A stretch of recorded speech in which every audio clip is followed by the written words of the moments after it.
problem with Argentina, there are 23 provinces, and each of the provinces have their own separate government. And their own separate government could negotiate with external forces, with the Chinese or others. ¡Por favor! Ya apareció el perro, ya hay que calmarse ahora. No, agarró un cascote. ¡Ay, no! ¡El perro! ¡Por favor! Bueno, no gritemos más nosotros. ¡Manden un patrullero ya! ¡Manden un patrullero ya! No, ¿pero qué hacen? ¡No! ¡Déjala! ¡Déjala! ¡Ya está! ¡Está con el perro! Es una familia muy violenta.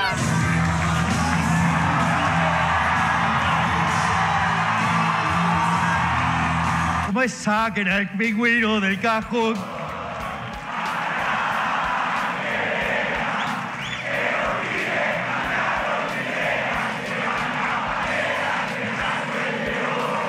Si quiere hacer eso que cantó, venga solo y sabe muy bien dónde encontrarme. No vamos a permitir ni una sola falta de respeto. Me pareces de verdad mala leche. No quiero Bueno, a decir mí que me sos mala parece mina. también que Bueno, está bien, realmente Evelyn. vos deberías haber tenido la empatía de que una persona que no hace Pero chupame nunca las tetas, juicio, pelotuda. que ¿No te das dice- cuenta de que mi marido se había suicidado y estaba rota? Karina Milei fue la que tuvo la lapicera y los dejó afuera a ellos, a los de las Fuerzas del Cielo. Quien cuestione a quienes llevan esa bandera no está criticando un armado, está cuestionando al presidente mismo y a la causa que nos trajo hasta acá. Gordodán, te cogió Karina.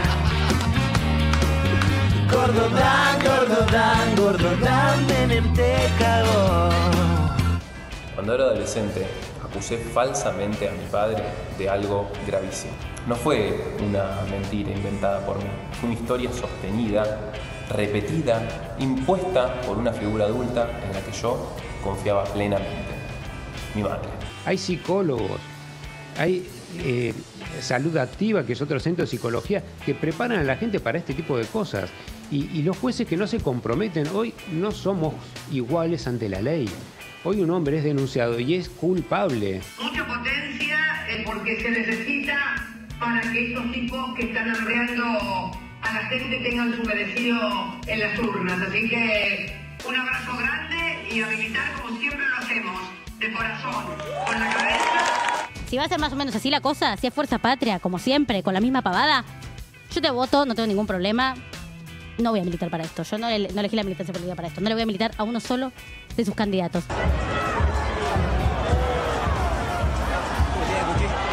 Estas reducciones son permanentes y no tendrán vuelta atrás mientras que yo esté en el gobierno. Están dispuestos a que romperle el culo a los argentinos y hacerlos mierda con tal de ellos tener el poder. Y hay cómplices de eso, quienes, por ejemplo, habiliten sesiones ilegales. ¿No? ¿Estás de Villarroel? Sí, la traidora bruta. Sí, la traidora bruta.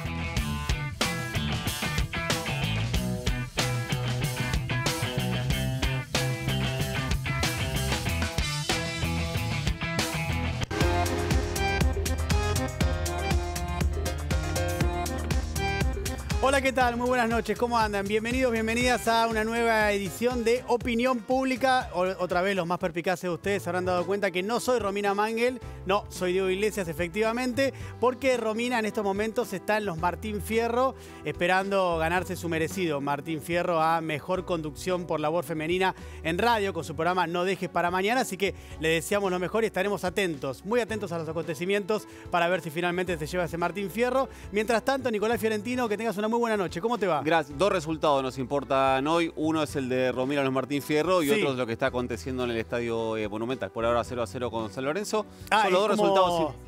Los dos resultados importantes del día de hoy. No puedo creer lo que acabas de hacer, es increíble. Pero bueno, está muy bien, perfecto. Tiene que pagarlo, es una fortuna tiene que pagar para verlo. Está muy bien, perfecto. Gracias, Niquito, por tanto. También nos va a estar acompañando a lo largo de todo el programa Lucía Klug. Lucía es diputada provincial de Unión por la Patria, tiene la gentileza de acompañarnos. ¿Qué haces, Lucía? ¿Cómo te va? ¿Cómo andan? ¿Todo bien? ¿Bien? También estoy atenta a lo que está pasando en el Monumental en este momento. Bueno, perfecto. Somos muchos. Si alguno quiere estar atento a lo que está pasando acá, sería genial. Yo estoy acá, mirá, nada, sería muy bueno. Por nada, suerte, a mano libre estoy. Chino, vos, si estás ahí en el control, sería genial, ¿eh? Listo, el Chino sí, acá también, perfecto. Bueno, muy bien, todo muy bien entonces. En instantes también va a estar con nosotros y estaremos conversando con el ministro de Infraestructura de la provincia de Buenos Aires. Además también primer candidato a senador provincial por la primera sección electoral en las elecciones del 7 de septiembre. Me refiero a Gabriel Cato Podis, que también le pareció muy bien venir un domingo a conversar con nosotros, así que en instantes vamos a estar charlando con él. Tenemos muchos invitados en el día de hoy que los irán conociendo a lo largo del programa, pero vamos a arrancar con lo que tiene que ver con lo que pasó ayer, ¿no? En la Sociedad Rural, donde habló el presidente Javier Milei e hizo un anuncio. Ese anuncio tiene que ver con la baja de retenciones. Hay mucho para analizar acerca de ese anuncio. Primero vamos a escucharlo. Esto decía ayer el presidente de la Nación. Desde hoy, las retenciones a la carne aviar y vacunas se reducirán del 6,75 a 5%. Las retenciones al maíz de 12 a 9,5%. Las retenciones al sorgo de 12 a 9,5%. Las retenciones de girasol de 7,5 al 5,5 y 4. Y también las retenciones a las hojas del 33 al 26 y a los subproductos de soja de 31 a 24,5.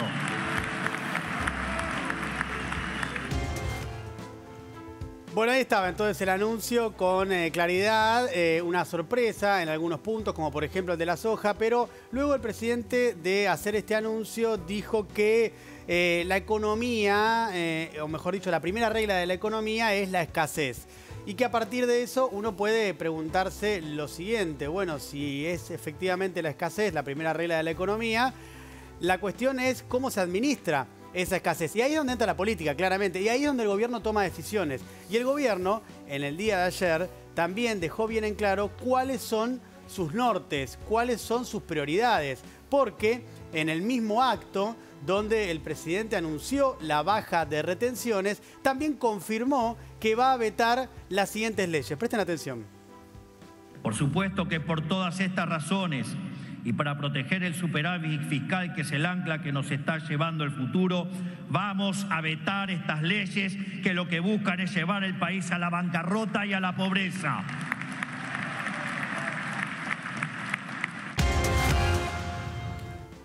¿Saben cuáles son esas leyes que el presidente va a vetar y que además quienes estaban allí presentes aplaudían como si fuera algo heroico? Son 4 leyes esencialmente. Una es el aumento al 7,2% a las jubilaciones. Es más o menos algo así como 20.000 pesos para cada jubilado, ese 7,2%. También, por supuesto, tiene que ver con el aumento al bono, que pasaría de 70.000 a 110.000 pesos. También con la posibilidad de extender una nueva moratoria para todos aquellos que no alcancen los 30 años de aportes y no se puedan jubilar, y no porque ellos no quieran o porque no hayan querido pagar sus aportes, sino porque por algún motivo sus empleadores, cuando tenían que hacerle los aportes correspondientes, no se lo hicieron, entonces no tienen los 30 años de aportes. Y también la cuarta ley es una ley de discapacidad. Fíjense que son todas leyes, la de jubilaciones y la ley de discapacidad, vinculadas con sectores vulnerables que requieren atención. Y sin embargo, el presidente, repito, en el mismo acto fija claramente cuáles son sus prioridades.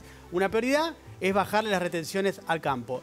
Otra prioridad es no darle el aumento a los jubilados ni tampoco darle lo que solicitan y lo que necesitan los discapacitados en Argentina, que están atravesando una situación realmente muy, pero muy difícil. Ahora, hay otra cuestión también que es interesante pensar, y es el gobierno, el presidente a la cabeza, siempre se pregunta, siempre, cuando hay alguna ley que le toca el déficit fiscal, como es estas que acabo de citar recién, el presidente siempre dice de dónde va a salir la plata, por más de que estas leyes especifican de dónde hay que sacar la plata. Pero más allá de eso, no importa eso ahora. Siempre se pregunta eso. Ahora fíjense ustedes que cuando baja impuestos, en este contexto de ajuste fenomenal, el más grande de la historia, en las propias palabras del presidente, Milei no se pregunta de dónde sale la plata, de dónde va a salir esa plata para bajar impuestos y para bajar estas retenciones. Esa pregunta no se la hace. Es curioso como cuando pasa con otro tipo de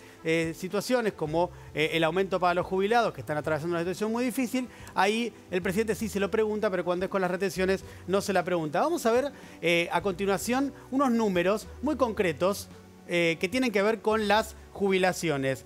Entre septiembre y noviembre del 2023 y junio del 2025, es decir, durante este gobierno, el gobierno de Javier Milei, los jubilados perdieron 15,5%. Los jubilados que tienen la mínima con el bono. ¿Está bien? Los jubilados que tienen la mínima con el bono perdieron 15,5%. ¿Saben quién pagó un cuarto del ajuste más importante de la historia, según las palabras de Milei, desde que el presidente asumió?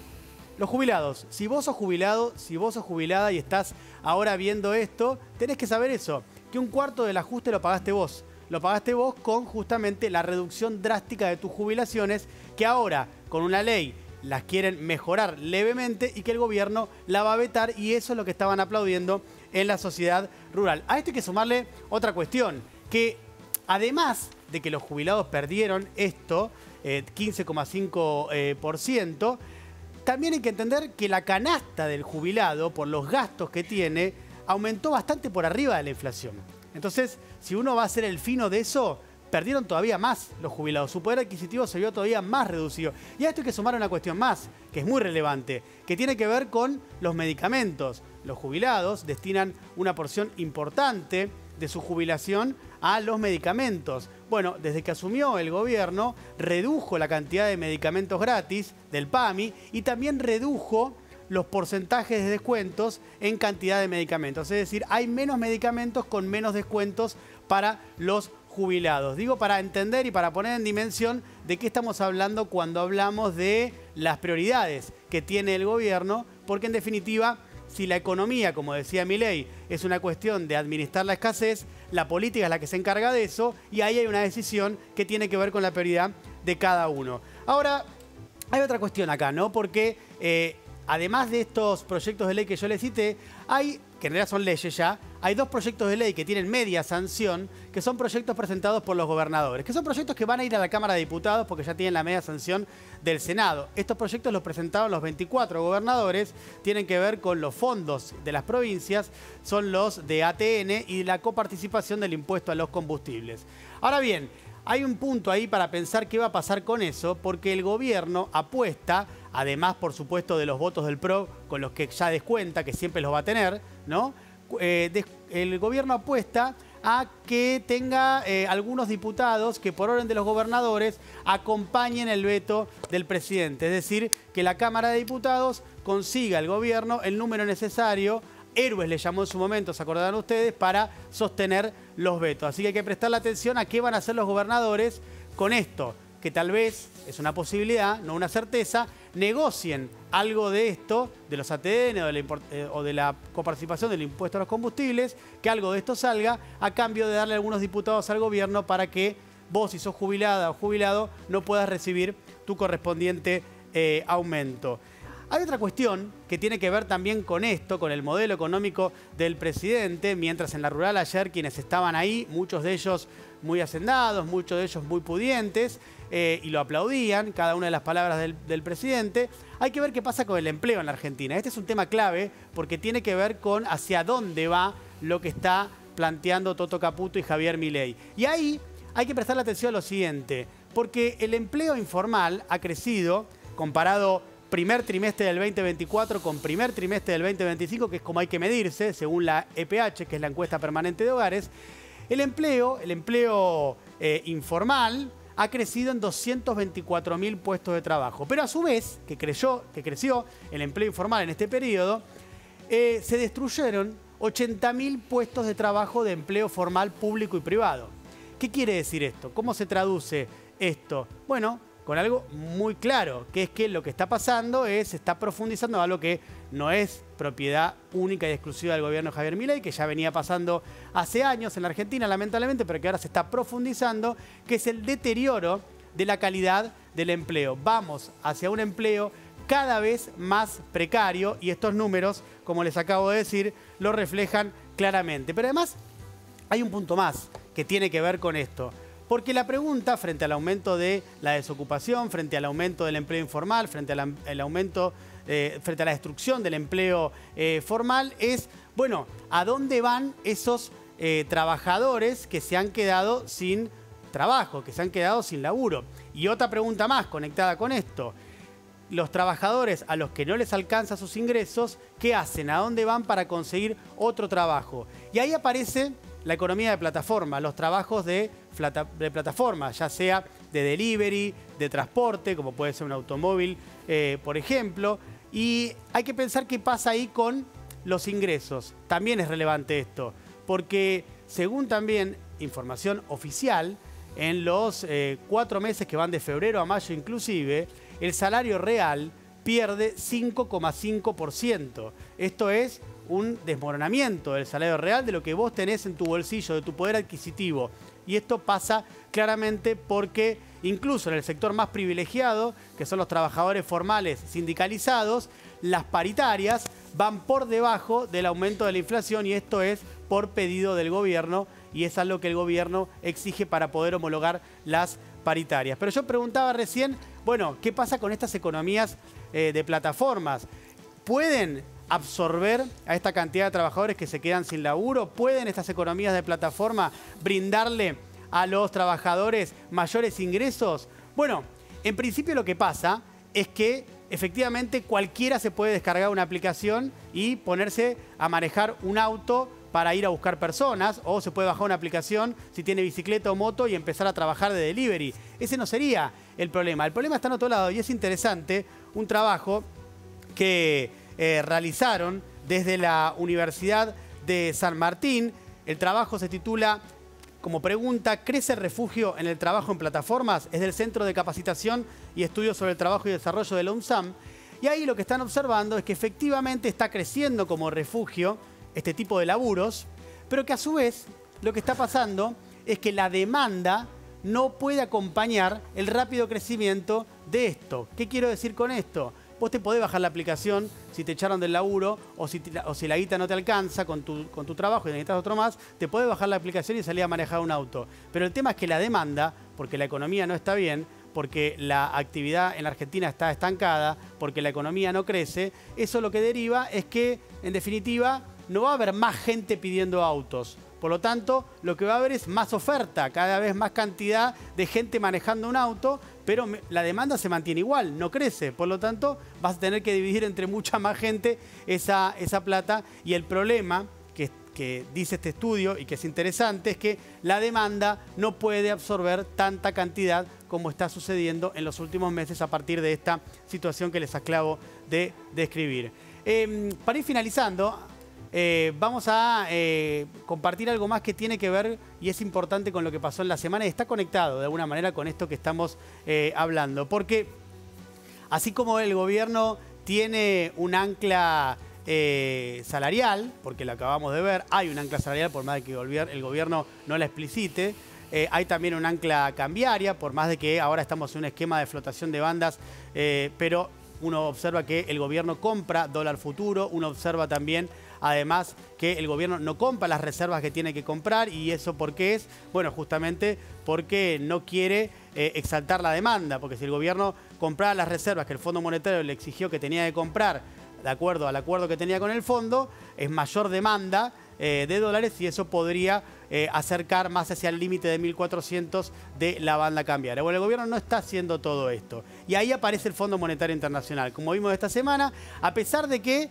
fue muy claro el fondo unos días antes en otro reporte, en el reporte sobre el sector externo, que dijo las reservas argentinas son críticamente bajas. Pero 2 días después aparece el fondo a decir todo bien, no pasa nada con que las reservas sean críticamente bajas, igual le damos otro nuevo desembolso, el de los 2.000 millones de dólares, que es parte de el acuerdo que tiene Argentina con el fondo de 20.000 millones de dólares. Es decir, el fondo hace vista gorda de que Argentina no cumple con la acumulación de reservas y no cumple con lo que estaba establecido en el acuerdo. ¿Y por qué? Bueno, claramente por la relación que tiene Argentina con Estados Unidos y porque a Estados Unidos le interesa tanto geopolíticamente que a la Argentina de Milei, no a la Argentina, sino a la Argentina de Milei, le vaya bien. Y ahí Estados Unidos interviene. Tengamos en cuenta que la silla más importante del Fondo Monetario Internacional, quien tiene mayor peso en el fondo, son los Estados Unidos. Y esto está íntimamente relacionado, y con esto cerramos, con algo que observamos un poco atónitos en la semana, que es esta exposición ante el Senado estadounidense de Peter Lamelas. ¿Quién es Peter Lamelas? Es quien va a ser seguramente, y está todo allanado para que así lo sea, el próximo embajador de Estados Unidos en la Argentina.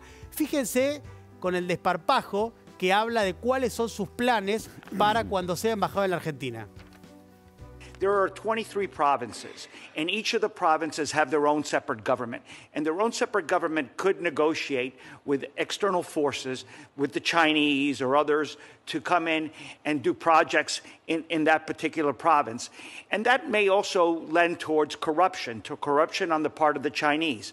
One of my roles as ambassador would be to travel to all the provinces and have dialogue and have a true partnership with those governors.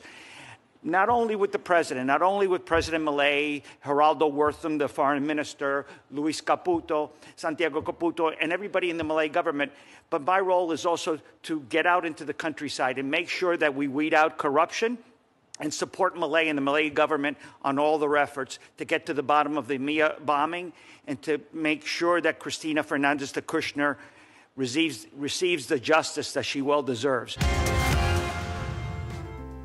Bueno, es alucinante lo que decía el futuro embajador de Estados Unidos en la Argentina, pero él sabe perfectamente que puede decir absolutamente lo que se le dé la gana porque no va a haber ningún tipo de queja ni de nada del gobierno argentino en cualquier otra situación. Esto lo he consultado con diplomáticos, con ex cancilleres. En cualquier otra situación, este embajador sería rechazado su placet y no podría ser embajador de la Argentina porque esto es una clara intromisión en asuntos internos de un país. No se puede hacer eso, pero en esta situación medio que ya fue todo, entonces no hay ningún problema, nadie le va a decir nada. Esto último, presten atención a esto. Juan Gabriel Tocatrián es un analista internacional, uno de los más prestigiosos de la Argentina, y es muy interesante lo que plantea a partir de esto. Presten atención a esto. Es un ranking que tiene que ver con las coincidencias. ¿Cómo se arma este ranking de coincidencias? Lo arma el Departamento de Estado de los Estados Unidos y se lo presenta al Senado estadounidense todos los años. Este es el de 2024. ¿Y por qué hace eso el Departamento de Estado? Porque lo tiene que hacer frente al Senado todos los años. ¿Qué hace? Busca las votaciones de los 192 países que forman parte de la ONU y mide cuáles son los niveles de coincidencia que tiene cada uno de esos países con los Estados Unidos. El de Argentina es pornográfico porque, como ustedes ven ahí, hay un 82% de coincidencias. Esto lleva a que Argentina sea el segundo país del mundo en estos momentos con más coincidencias en votaciones de la ONU con Estados Unidos. Pero hay más ahí. Cuando uno observa cuáles son las 19 votaciones, que esto también lo hace el Departamento de Estado. Tiene un apartado donde pone cuáles son, de todas las votaciones, que son cientos, cuáles son las 19 votaciones más cruciales, que más le interesan a los Estados Unidos. Y ahí Argentina tiene un 92% de coincidencias. Fíjense ustedes que el resto de los países de América Latina, en promedio, tienen un 41% de coincidencias. Y por último, este dato que aporta Tocatrián y que me parece muy relevante, es que durante el momento más álgido de las relaciones carnales de Carlos Menem con los Estados Unidos, momento emblemático, pornográfico del vínculo de la Argentina con ese país, había un 70% de coincidencia. Es decir, lo que estamos viendo ahora no se había visto nunca en cuanto a nivel de alineamiento y seguidismo total de la política de los Estados Unidos. Hay una particularidad en esto, con esto cierro, y es que así como Trump quiere disciplinar a Lula, como hemos visto por estas semanas, porque anunció que le quiere poner un arancel del 50% a todos los productos brasileños a partir del 1 de agosto, si no terminan con el juicio que está llevando adelante contra Jair Bolsonaro, juicio por intento de golpe de Estado, por intento de asesinato y demás. Seguramente será condenado este año Jair Bolsonaro, y Lula se le plantó y dijo: no, nosotros no vamos a intervenir en la justicia y es injusto que nos pongan aranceles del 50% por una injerencia del gobierno de los Estados Unidos. Es decir, Trump quiere disciplinar a Lula, pero Lula no se deja. En la Argentina hay una situación extraordinaria, insólita, que nunca se ve en las relaciones diplomáticas, y es el autodisciplinamiento. El gobierno de Milei se autodisciplina frente a los Estados Unidos. No tiene que hacer nada Estados Unidos para disciplinar a Argentina porque el gobierno ya lo hace de antemano. Bueno, muy bien. Tenemos muchas cosas más para compartir. Nicolás Fiorentino, antes de comenzar la nota con nuestro invitado del día de hoy, con Gabriel Catopodis, queremos saber qué ha lanzado esta Fuerza Patria, así se denomina, como spot de campaña. Por lo menos ha lanzado una idea, un eslogan. sino nos puede preguntar, ¿para qué pide el voto el peronismo? Bueno, algo de eso se empezó a mostrar hoy en las últimas horas en redes sociales, al menos con lo que fue el lanzamiento de esta campaña, que es sumar fuerzas. Ahí vemos el posteo del gobernador Kicillof, dice, para frenar a Milei. ¿Para qué pide el voto el peronismo? Para frenar a Milei. Y ahí se anotaron todos, buenos brazos, los que pusieron ahí en las fotos, entrenados por lo menos de mínima, sumar fuerzas. Pero fíjate cómo, así como lo hizo el gobernador Kicillof, lo mismo hizo Sergio Massa, el líder del Frente Renovador, en la misma línea. Está mostrando, ojo que lo van a mostrar, muchachos, porque se filtró un WhatsApp. Claro, tenga cuidado. Sí, no, ojo, le manden un saludo a Mauro Icardi también. Pero Claro. Sergio Massa fue en la misma línea, esta idea de sumar fuerzas, que creo que ya lo podemos ver. Ahí lo vemos con una foto Nico, ¿el WhatsApp distinta. lo pasaste vos? No, por las dudas. Digo. No, Listo. esos son los... Me quedo tranquilo, hermano, por los las míos dudas. están custodiados, tenés que poner perfecto, con la huella tenés que entrar. Perfecto, listo, me quedo tranquilo. Pero fíjate cómo también se sumaron algunos intendentes bien vinculados al universo Kicillof. No se sumaron a esta campaña, por lo menos por ahora, los dirigentes de la Cámpora, al menos lo que yo pude chequear, pero sí lo hicieron algunos intendentes como Mario Seco, como Andrés Watson, intendentes que están, ahí vemos la foto de Mario Seco con Axel Kicillof, el gobernador con una centralidad absoluta en la campaña. Lo vimos el domingo pasado con el primer spot que se conoció y lo mismo está pasando ahora. El intendente Andrés Watson de Florencio Varela en la misma línea. Y después lo que sí pasó es que empezaron a generarse algunas fotos de unidad. Ahora le podemos preguntar a nuestro entrevistado si está de acuerdo o no, pero ¿viste cuando un matrimonio está a 5 minutos de divorciarse y le cae un casamiento? Sí. Y tienen que ir juntos sí o sí. Sí. Bueno, entonces un poco de eso me parece que se está dando en algunos segmentos del peronismo, porque fíjate, gobernador Kicillof y Mayra Mendoza, una de las principales referentas de la Cámpora, que en el momento de mayor tensión con el gobernador, o entre el kirchnerismo y el gobernador, o entre la Cámpora y el gobernador, para ponerle nombre, era la que había que pedirle, por favor, sáquenle el celular a Mayra. Bueno, sí. Ahí la vemos al lado del gobernador Kicillof. Y una que para mí es, hace 3 meses te decían que vos ibas a estar en esta foto y me decías, no, ni en pedo. Ni en pedo. Que es bien. Máximo Kirchner y Guillermo Moreno. El que vemos acá es el intendente Damián Celsi, intendente de Hurlingham, mi municipio. Así que al menos el peronismo está en esta, y en la que está también es en un eslogan. Veamos si en un spot, veamos si en el spot encontramos algo, no sé si de novedoso, o si es un spot que vos sacás, lo sacás de ahora y lo pones en la campaña 2023, en la campaña 2019, en la campaña 2021, y no te haría ruido. Veámoslo. La fuerza, la verdadera fuerza, está acá abajo, en los pies que caminan, en las manos que siembran, en los brazos que levantan, en las máquinas que aguantan, en los cuerpos que aguantan, en lo que vibra y resiste, lo que cae una y otra vez se vuelve a levantar. Está acá, entre nosotros, con nosotros. Es la fuerza de la patria. Ya estamos con el primer candidato a senador por la provincia de Buenos Aires, de la primera sección electoral, además también ministro de Infraestructura bonaerense, un hombre muy cercano al gobernador Axel Kicillof. Me refiero a Gabriel Catopodis. Gabriel, ¿cómo andás? Muy bien, Diego. ¿Todo bien? ¿Cómo estás? Muy bien. Gracias por venir. Horrible el partido de San Lorenzo, horrible. Horrible, un espanto, no lo miren. Muy malo, ¿eh? Ya terminó aparte. No, pero además fue malo el que, lo vio perdió el tiempo. Exactamente, sí. Y además se perdieron la cantidad de reflexiones tan interesantes, ¿no? Que compartías instantes. Gabriel, arranquemos por algo que contaba recién Nico, o que se desprende de esto que contaba Nico. ¿Cuán forzada era esa foto de unidad que veíamos recién? No, me parece que nosotros tenemos que poder plantear, poner en valor el esfuerzo que hicimos todos los dirigentes y todos los sectores para lograr esa foto de unidad, pero fundamentalmente para lograr que haya una sola boleta el 7 de septiembre adentro del cuarto oscuro.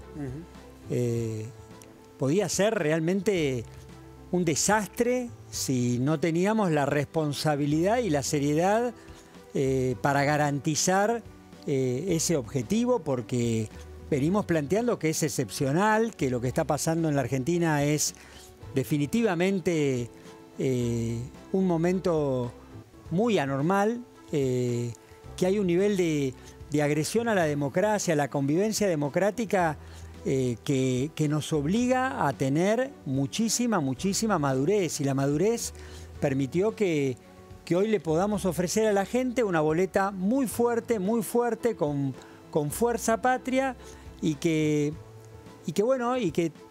los que estamos convencidos de que con Milei todo está peor, bueno, entendamos que con el voto podemos cambiar eso. ¿Y qué tiene para ofrecerle fuerza patria a los bonaerenses? ¿Cuál es la cuestión distintiva? Axel construye obras todos los días, mientras Milei la frena. Axel invierte en seguridad todos los días, siendo el tema de seguridad uno de los temas más delicados y más sensibles en nuestras ciudades, mientras Milei le quita esos fondos. Las grandes rutas de la provincia de Buenos Aires, nosotros la queremos hacer, Milei no. Bueno, ahí hay una diferencia muy clara. Nosotros creemos que para que la Argentina sea un gran país, es importante tener una educación pública de calidad, es importante que hagamos las obras que no se están haciendo, es importante que los jubilados ganen mejor. Bueno, Milei no cree en todo eso. Y eso me parece que es una diferencia muy clara y muy tajante que se tiene que poner en discusión en esta próxima elección. ¿Es Milei sí, Milei no? Es que, bueno, todos aquellos que creemos que no está bueno vivir así como estamos viviendo en la Argentina, podamos hacernos de ese voto, podamos utilizar ese voto para que pase otra cosa de lo que está pasando. En relación a la experiencia del Frente de Todos, ¿Milei no tiene un activo muy importante de cara a la sociedad, que es el de la baja de la inflación? No, lo que tendrías que vos preguntarle a los televidentes o mañana con alguno de tus amigos o en el laburo, cada uno de los que estamos acá, tendríamos que hacer la pregunta acá mismo en el estudio, que alguno nos pueda poner arriba de la mesa qué solución le dio Milei en estos 2 años. ¿Qué hizo Milei que alguno de los problemas, que alguna solución, que alguna mejora, algunos de los que estamos acá, algunos de los televidentes, tiene y le pueda reconocer a Milei? Y la respuesta es muy clara, está muy a la vista. Tal vez hace algunos meses todo era más discutido y más forzado, pero hoy está muy a la vista. Después del 15 de cada mes está muy a la vista que nadie ha mejorado nada de las cosas cotidianas de su vida.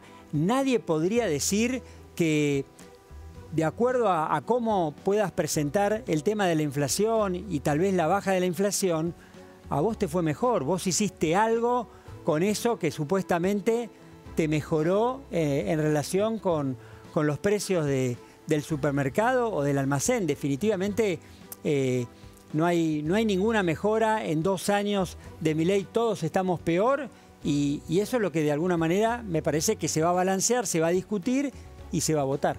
¿Nico? Sí, hace 1 año y medio que fueron las elecciones en las cuales no hay forma matemática de no entender que al presidente Javier Milei lo votaron personas que en 2019 votaron a la fórmula Fernández-Fernández, porque si no, no dan los números, básicamente. Claro. O sea, eso pasó. A esas personas que tienen esa dinámica en el voto, que pueden votar a la fórmula Fernández-Fernández o a Milei Villarruel en 2023, esas personas rechazaron al peronismo en 2023. Dijeron, no, esto no. ¿En qué cambió el peronismo para que ahora digan, ahora sí? Bueno, a ese ciudadano, primero hay que, con mucho respeto, hay que explicarle que lo estafaron. Primero hay que decirle que le dijeron, lo más importante que le dijeron cuando fue el momento del voto, fue que el esfuerzo iba a ser parejito. Que la carga del esfuerzo y del ajuste ahora no lo iban a pagar ellos. Ni ese laburante que vos mencionás, ni el comerciante que se le cayó las ventas en picada, ni el empresario pyme que tiene hoy, que lo votó a Milei, que tal vez antes nos había votado a nosotros, y que hoy tiene la mitad de la fábrica parada. Bueno, cada uno de esos votantes lo que pensaban era que realmente el ajuste no lo iban a pagar ellos y lo iba a pagar la casta. Y lo primero que tienen que saber ellos es que Milei definió desde el primer día ganadores y perdedores. Y todos los días, Nico, rigurosamente se dedicó a cumplir y a construir esa lista de ganadores, bien ganadores, y de perdedores cada vez ¿Quiénes son los ganadores? más perdedores. Bueno, no hay dudas de que los ganadores son los que han logrado llenar sus bolsillos de plata en la peor crisis económica como la que estamos viviendo. Al mismo tiempo que Milei le saca los remedios a los jubilados y le baja las jubilaciones y les pisa las jubilaciones, les perdona los impuestos a los más ricos. No hay Estado para hacer obra pública, pero hay Estado para bajarle los impuestos a los multimillonarios.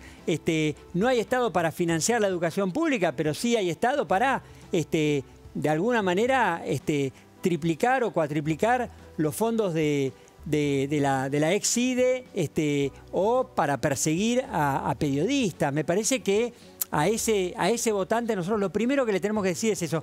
Lo segundo que le tenemos que decir es que no hay chances si vamos divididos, y ahora el único y el principal objetivo que teníamos que lograr era frenar a Milei. El primer objetivo que tenemos que cumplir el 7 de septiembre con esa boleta es frenar a Milei. Después viene todo lo demás, después viene que podamos contarles qué queremos hacer con la Argentina. Ahora, definitivamente la campaña que yo voy a encarnar en la primera sección electoral va a ser una campaña cara a cara. Va a ser una campaña llana, va a ser una campaña como lo hago siempre, caminando, subiéndome los trenes, hablando con todos, poniendo la escucha, entendiendo definitivamente que la mecha está bien cortita y que no va a haber ni actos con pulseritas, ni mega consignas que marquen la línea de la campaña, y que lo que tenemos que hacer es recuperar la confianza, reconstruir la confianza de ese votante que no nos votó en la última y que ahora necesitamos que nos escuche. Bueno, para todos ellos también le tenemos que decir que la provincia de Buenos Aires hoy es una alternativa. La alternativa del peronismo a nivel nacional, cuando vos preguntás, bueno, ¿en qué cambió el peronismo? Bueno, nosotros tenemos mucho para contar de lo que estamos haciendo con Axel en la provincia de Buenos Aires y que de alguna manera marca cómo podemos ir encarnando una alternativa para el país. Ahora, Gabriel, si uno observa lo que pasó este año con las elecciones de medio término, salvo alguna excepción, Formosa creo, por ejemplo, en casi todas ha disminuido y en algunas incluso sustancialmente la participación electoral. ¿Qué perspectiva tenés de lo que pueda pasar en esta elección bonaerense, teniendo en cuenta que hace muchísimos años no hay una elección de medio término desdoblada en la provincia de Buenos Aires? Bueno, no lo sabemos, realmente no lo sabemos. Se desdobló porque estábamos seguros que la gente tenía que poder asegurar el voto con la mayor tranquilidad posible, con la mayor responsabilidad posible. Esas dos votaciones el mismo día, en el mismo cuarto oscuro, todos los simulacros, todas las experiencias nos daban muy, pero muy mal.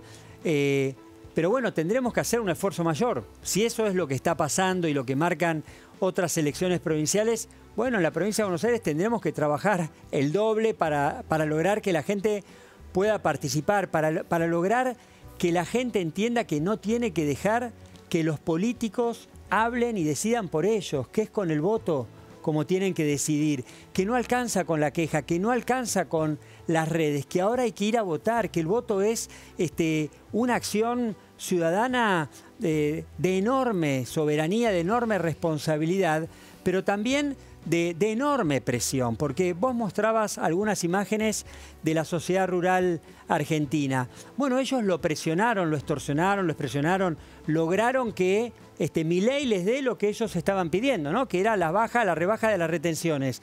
Bueno, nosotros tenemos que hacer algo parecido, tendremos que ver de qué manera lo presionamos al presidente para que frene, para que pare esta destrucción, la velocidad del deterioro que está produciendo en todo. En obra pública podría quedarme un buen rato, pero en todo es gravísima. Nos va a costar años y mucha plata a todos volver a reconstruir la infraestructura que se está deteriorando. Entonces, definitivamente, el voto es la manera con la que nosotros tenemos que lograr y poder presionar a Milei para que frene todo el desastre que está haciendo.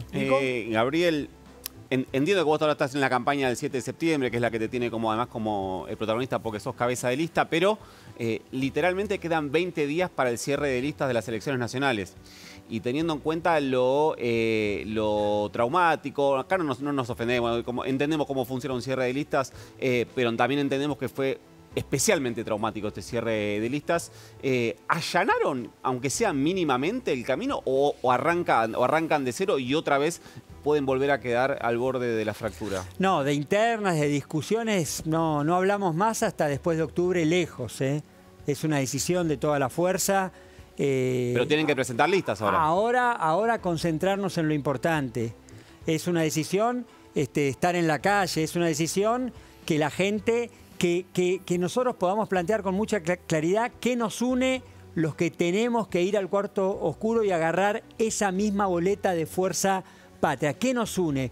Bueno, nos une definitivamente que queremos una Argentina donde los jubilados ganen mejor, que queremos una Argentina donde los laburantes y los empresarios, que todo el que trabaja y el que produce esté de alguna manera acompañado y apuntalado y que esto no sea una timba. Dicho esto, internas después de octubre. Ahora vamos a hacer campaña para el 7, vamos a cerrar las listas para la elección de octubre y vamos a tener un frente de unidad en estos dos tiempos, primer tiempo y segundo tiempo de un mismo partido. ¿Qué posibilidades tiene el peronismo de ganar esta elección? Moneda en el aire. Una elección siempre es una moneda en el aire en la provincia de Buenos Aires. El gobierno nacional, por supuesto que tiene una ventaja, que es la de estar gobernando apenas hace 2 años. Tendría que tener mucho más apoyo, mucho más expectativa. Nosotros estamos percibiendo, como te decía, que desde hace varios meses para acá hay algo en la calle que cambió. Hay un clima de paciencia. ¿Qué está pasando, Diego?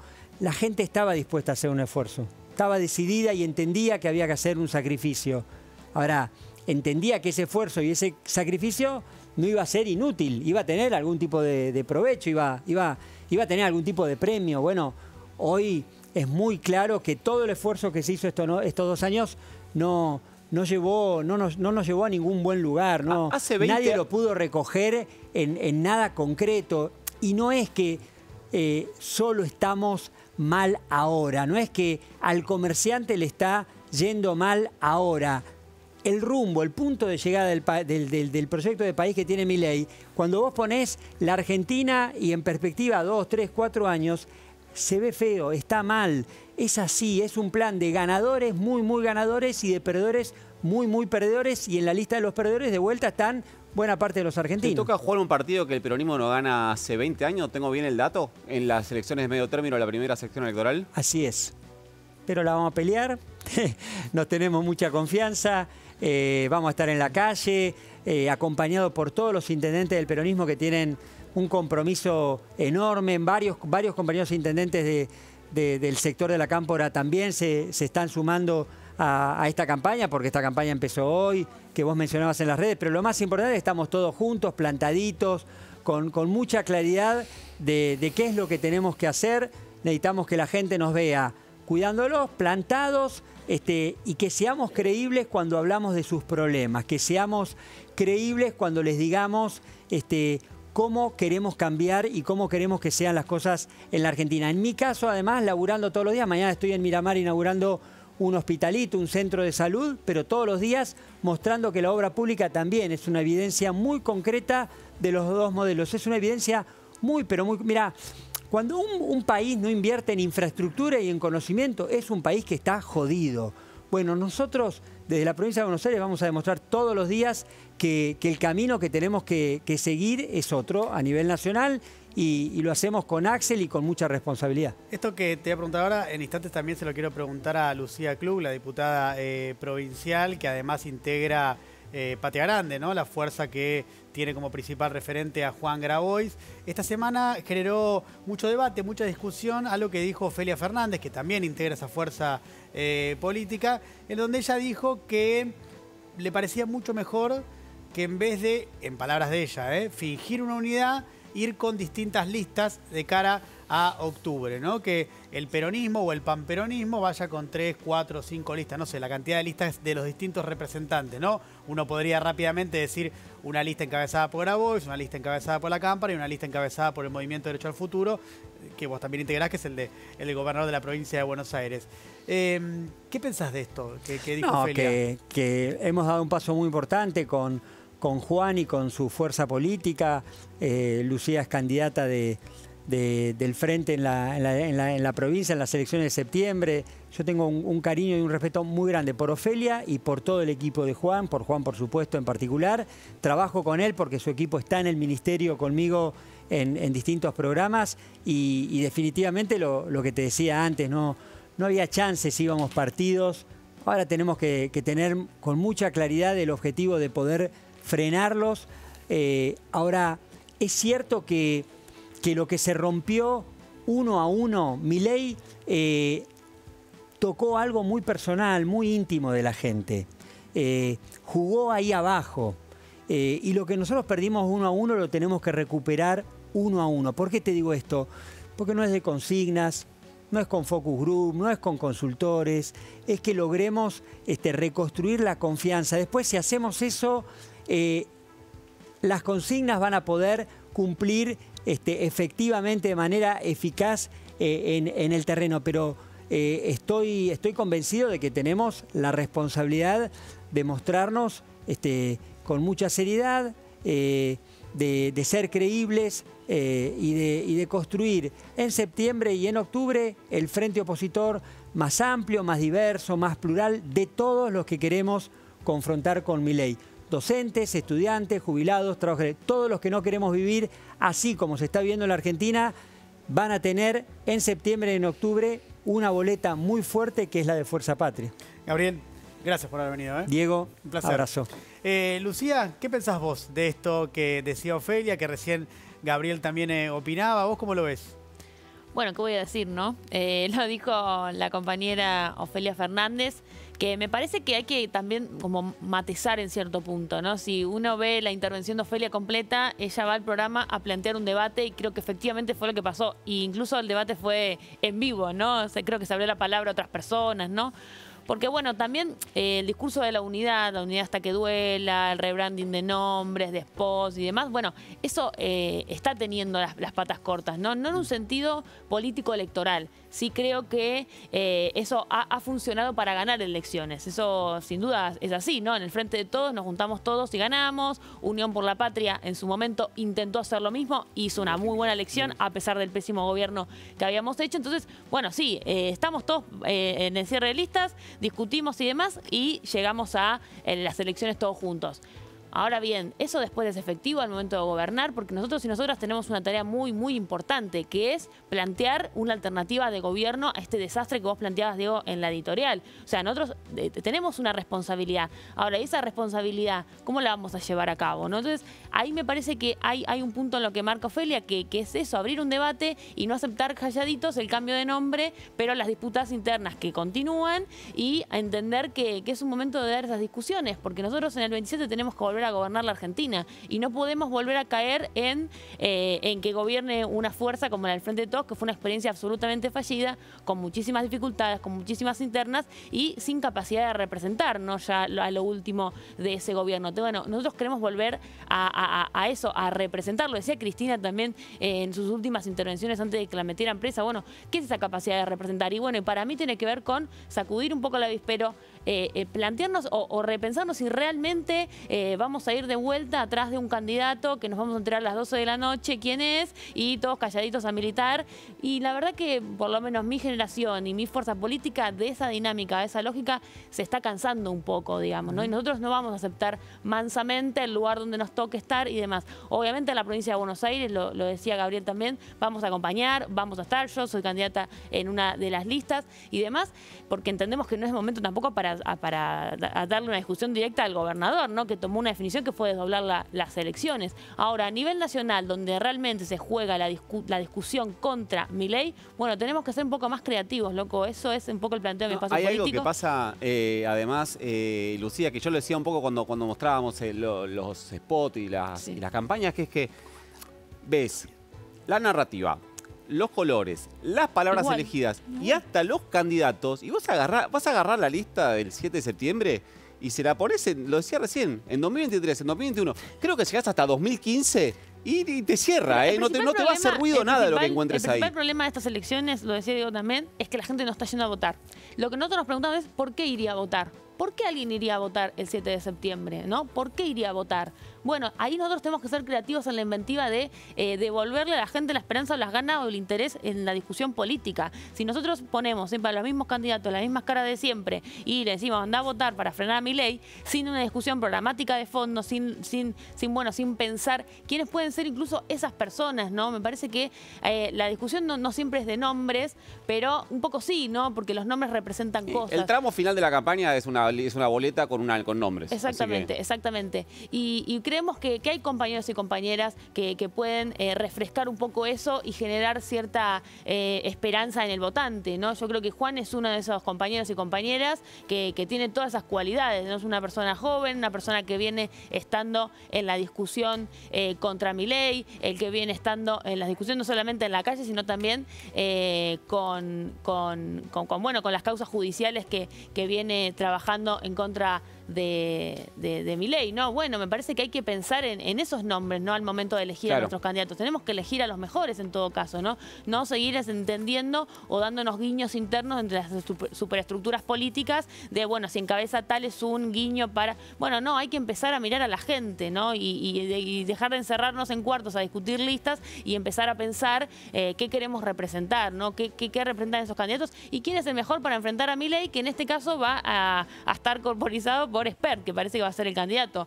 Yo la verdad, no sé ustedes, pero me imagino un debate Espert-Grabois y me parece que puede ser algo muchísimo más atractivo que si ponemos a los mismos 20 de siempre en las listas. Si podés comprar acciones en una fábrica de pochoclo, comprala. Tal cual. Bueno, y eso puede hacer que un montón de gente tenga ganas de ir a votar. Lucía, al instante vuelvo con vos, porque te quiero preguntar algunas cuestiones que tienen que ver también con la provincia de Buenos Aires, pero hay dos trabajos que se presentaron esta semana, dos trabajos que son muy interesantes. Uno tiene que ver con cómo está la convivencia digital, sobre todo poniendo foco en la política, en redes sociales, y el otro tiene que ver con un estudio que se hace de manera muy frecuente, que es muy efectivo, que lo hace la Universidad de San Andrés y que tiene que ver con, bueno, entre otras cuestiones, la imagen de dirigentes políticos en la Argentina, entre otras, porque son varias las cuestiones que mide este estudio que está siempre muy, pero muy bien realizado. Por eso estamos, por un lado, con Javier Correa, que es director de la consultora Ad Hoc. ¿Cómo te va, Javier? Hola, ¿todo bien? ¿cómo estás, Diego? Gracias por venir, un placer. Y también con Diego Reynoso, politólogo de la Universidad de San Andrés. ¿Cómo andas, Diego? ¿Qué tal, Diego? Gracias Bien. por haber venido. Por favor. Arranquemos primero con vos. Bueno, dale. Si te parece bien. Me parece muy bien. Menos mal, perfecto. A ver, hay algo del estudio que tiene que ver con la imagen del presidente de la Nación. Sí. ¿Qué conclusiones extrajeron con este último estudio respecto a la imagen del presidente? Bueno, a ver, vamos a distinguir imagen de aprobación, pero correlacionan mucho, ¿no? Sí. La aprobación del gobierno cayó a 42 puntos de casi 50 que tuvo la medición pasada. Javier Milei tiene esta característica que oscila permanentemente, pero en esta oscilación es el valle más profundo, digamos, que tocó. 42 puntos igual es un montón de aprobación, dadas las características del gobierno, ¿no? La imagen de Milei también está en caída, perforó el 40, está en 39 puntos. Nosotros la tenemos junto con Patricia Bullrich y Victoria Villarroel, que vienen con 38 y 38. Y entonces estamos en una situación muy paradójica. Javier Milei se empieza a desgastar, digamos, los cambios que nosotros observamos en la favorabilidad del público hacia el gobierno y hacia Milei están cediendo. No obstante, nadie está, capitalizando ese desgaste y entonces lo sigue manteniendo primero en el ranking, ¿no? Había una frase que decían algunos analistas en las últimas semanas, un tanto con sorna, pero que es descriptiva en relación a esto que decís de Milei no tiene con quién perder, ¿no? Ese es el gran problema. Siempre me preguntaban comparando con la elección de 2017, que fue la de medio término de Mauricio Macri, ¿no? Más o menos para esta época Mauricio Macri empieza a levantar en la aprobación y en la imagen y llega muy bien para octubre de ese año. A Milei eso no le está pasando, si bien venían parejos, digamos, en cuanto a aprobación, a Milei eso no le está pasando, pero comparten algo. Mauricio Macri enfrentó a un peronismo completamente dividido, en tres básicamente, ¿no? Unidad Ciudadana, PJ, Frente Renovador, y hoy el peronismo tiene un gran desafío, digamos, para construir un frente y ganar a Milei. Primero, tener la unidad, digamos, administrativa que logró en el cierre de lista provincia de Buenos Aires, pero después tiene que dar el paso a una unidad política y programática, que me parece que le está haciendo esquivo al peronismo eso, ¿no? Sí, efectivamente. Le puedo hacer la pregunta a Diego, que lo estuve mirando muy extenso, muy interesante el informe. Pero el otro día vinieron unos consultores y le decían, no me acuerdo si lo pregunté en el aire o fue al aire, honestamente, pero y tampoco te quiero hacer laburar gratis, pero si vienen y te dicen, che, necesito armar un discurso para erosionar la imagen del presidente Jaime Milei porque quiero ganar una elección, ¿por dónde se le entra? Bueno, yo no soy consultor, ¿no? Primero es eso, entonces me cuesta mucho, tendría que ponerme a trabajar un poco, seguramente harían algunos focus, veríamos dónde está el punto, digamos, flaco del gobierno. El gobierno fue exitoso en el combate a la inflación, yo eso no lo discutiría en todo caso. Yo creo que hay nuevos temas que empiezan a preocupar a la población, que es el tema de los salarios, el tema de la pobreza, el tema del desempleo y el tema de la inseguridad. El tema de la inseguridad es complicado, porque es un boomerang. Sobre todo en Buenos Aires la administración es compartida, pero me parece que, de vuelta, no soy consultor, debería empezar a pensar algo por ahí. Pero yo creo que hay un problema ahí, ojo. Y lo digo el peronismo porque el 70 y pico % de los que entrevistamos nos dicen el peronismo, el principal partido de oposición es el peronismo, ¿no? Sí. O sea, no lo estoy diciendo porque quiero levantar el precio del peronismo, es eso. No, es lo que... En la opinión pública ven el peronismo el principal partido de oposición. Casi, yo diría incluso, excluyentemente, no hay otro que tenga 10 puntos, 12, ¿no? Excluyentemente es el peronismo. Entonces, el peronismo tiene un problema. Primero tiene que tener un diagnóstico claro de la situación y después tiene que tener una propuesta que la sociedad entienda y crea que esa propuesta es la solución a ese diagnóstico. Hoy por hoy, vos lo que ves es esta cuestión vinculada con el armado de las listas, con la unidad, pero no un diagnóstico claro, ¿no? Javier, ahora después quiero volver con vos, Diego, porque quiero también ver el momento actual de Milei comparado con otros gobiernos, con otras presidencias, para ver en qué situación estamos comparativamente.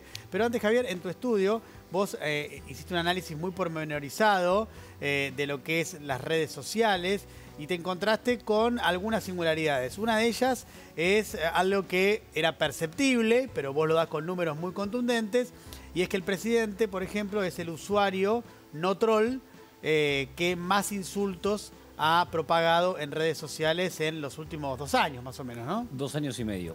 Exactamente. En 2 años y medio relevamos una cantidad de 27 millones de insultos en la conversación digital. Que déjame decirte que estamos peor que eso, porque nosotros relevamos subjetivamente una serie de insultos. Claro. No tomamos todo. No. Hace poco le dijo a la vicepresidenta bruta, ese no está en el estudio. Entonces nos agarramos la cabeza, bueno, sí. pero no termina nunca el listado. Yo leí el glosario que está al final del estudio, no lo quiero repetir ahora. No amplifiquemos, digamos. No, claro, para no amplificar, claro. Sí. Y hay algunos muy fuertes, como habrás visto, que no queríamos amplificar. Pero lo que vos decís es exactamente así. Es el dirigente político y el actor de poder número 1 de la Argentina y es el sexto que más insultos usa durante 2 años y medio. Todos los anteriores son trolls. Entonces, para nosotros, todo Twitter Argentina? Es todas las redes sociales, todas sus publicaciones. Mayoritariamente, en el caso del presidente, es Twitter. También es Instagram y también relevamos todo lo que es el ecosistema digital. Esto implica plataformas, noticias digitales, portales y demás. Pero en el caso del presidente, te diría que es un 90% estamos hablando de X, sí. Vamos a ver justamente uno de los tantos cuadros exhaustivos que tiene el informe, que es este que estamos viendo acá, que es justamente lo que nosotros decíamos recién. Fíjense la cantidad de insultos del presidente, 1.589 insultos. La particularidad es que los 5 que ustedes ven ahí arriba son usuarios prácticamente desconocidos o únicamente alguno que otro conocido en el micromundo, en el nanoclima de la red social X. Ahora, esto es realmente alucinante, ¿no? Que sea el primero no troll de la Argentina, el presidente de la Nación, lo cual, digo, más allá de la cuestión anecdótica, podríamos decir, ¿no habla de la calidad democrática esto? La verdad que sí, y en realidad estamos en un sistema bastante conflictivo, que además lo que analizamos en el informe es por qué estamos metidos ahí. Estamos como secuestrados en las plataformas digitales. Los últimos datos dicen que en la Argentina hay 40 millones de usuarios, que estamos 9 horas conectados, casi 3 horas y media por día en las redes sociales, que están premiando esta conflictividad, esta fragmentación, esta historia de las comunidades tribales que se putean entre ellas y en un mundo donde todos tenemos razón. El problema de eso, que es lo que vos planteás, Diego, es que en un mundo donde todos tenemos razón y las cámaras de eco te alimentan, lo que hace es premiar las posiciones extremistas conflictivas y de ahí no salís. porque estás alimentándote en una fábrica industrial de dopamina donde todos estamos contentos con tener razón, pero no construís hacia afuera. La idea de pensar en mayorías pasa a ser utópica. Esto no pasa solamente en la Argentina. La pregunta en la Argentina es, ¿qué hacen los actores de poder con esto? Bueno, el presidente está haciendo esto, ¿no? Es un dato. Ahora, es interesante siempre señalarlo porque me parece que uno de los vectores de una sociedad es ver cómo está la convivencia democrática. Me parece que el discurso público es relevante, yo creo que tiene su relevancia y más cuando el presidente tiene el rol que estamos observando con números muy concretos. Ahora, imagino, Diego, y además estuve viendo el trabajo de ustedes, claramente esto no está entre las principales preocupaciones de los argentinos, ¿no? No pareciera ser que, al menos a la casi mitad o a 4 de cada 10 que aprueban al presidente, estas cosas no les preocupan, ¿no? Por lo general, digamos, corren la página y se concentran en, bueno, la expectativa que genera la reducción de la inflación.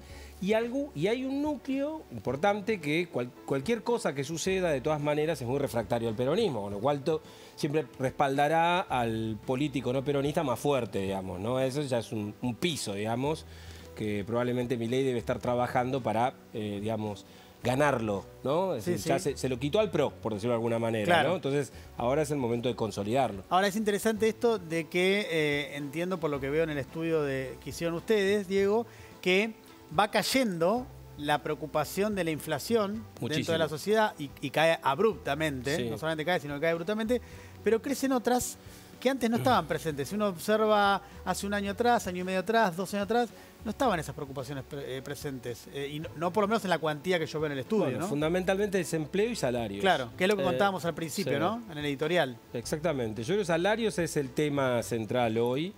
El tema es, más allá de la preocupación, darle una narrativa y ofrecer una solución a eso, porque en Argentina siempre tenemos este problema, ¿no? Cuando empezamos a preocupar por el salario, aumenta la demanda después la podemos contener, levanta la inflación y es un ciclo permanente en los últimos 40 años más o menos. Así, entonces me parece que ahí es donde está por ahí el que estamos empezando a descubrir que el número de la inflación por sí solo no define absolutamente nada si no tenés el contraste con ingresos. O sea, define porque es ordenador. Uno entiende que la leche salga 1.500 el lunes y va a ser el viernes y valga 1.500, siga valiendo 1.500, eso puede ser ordenador para la vida, es naturalmente ordenador y tiene un valor. Ahora, si el número de inflación frío, sin contratarlo con ingresos, con evolución de ingresos, termina siendo un poco vacío. Sí, mira, justo hoy lo escuchaba a Rosendo Fraga. Sí. Y me trajeron a mí para hablar de Rosendo Fraga.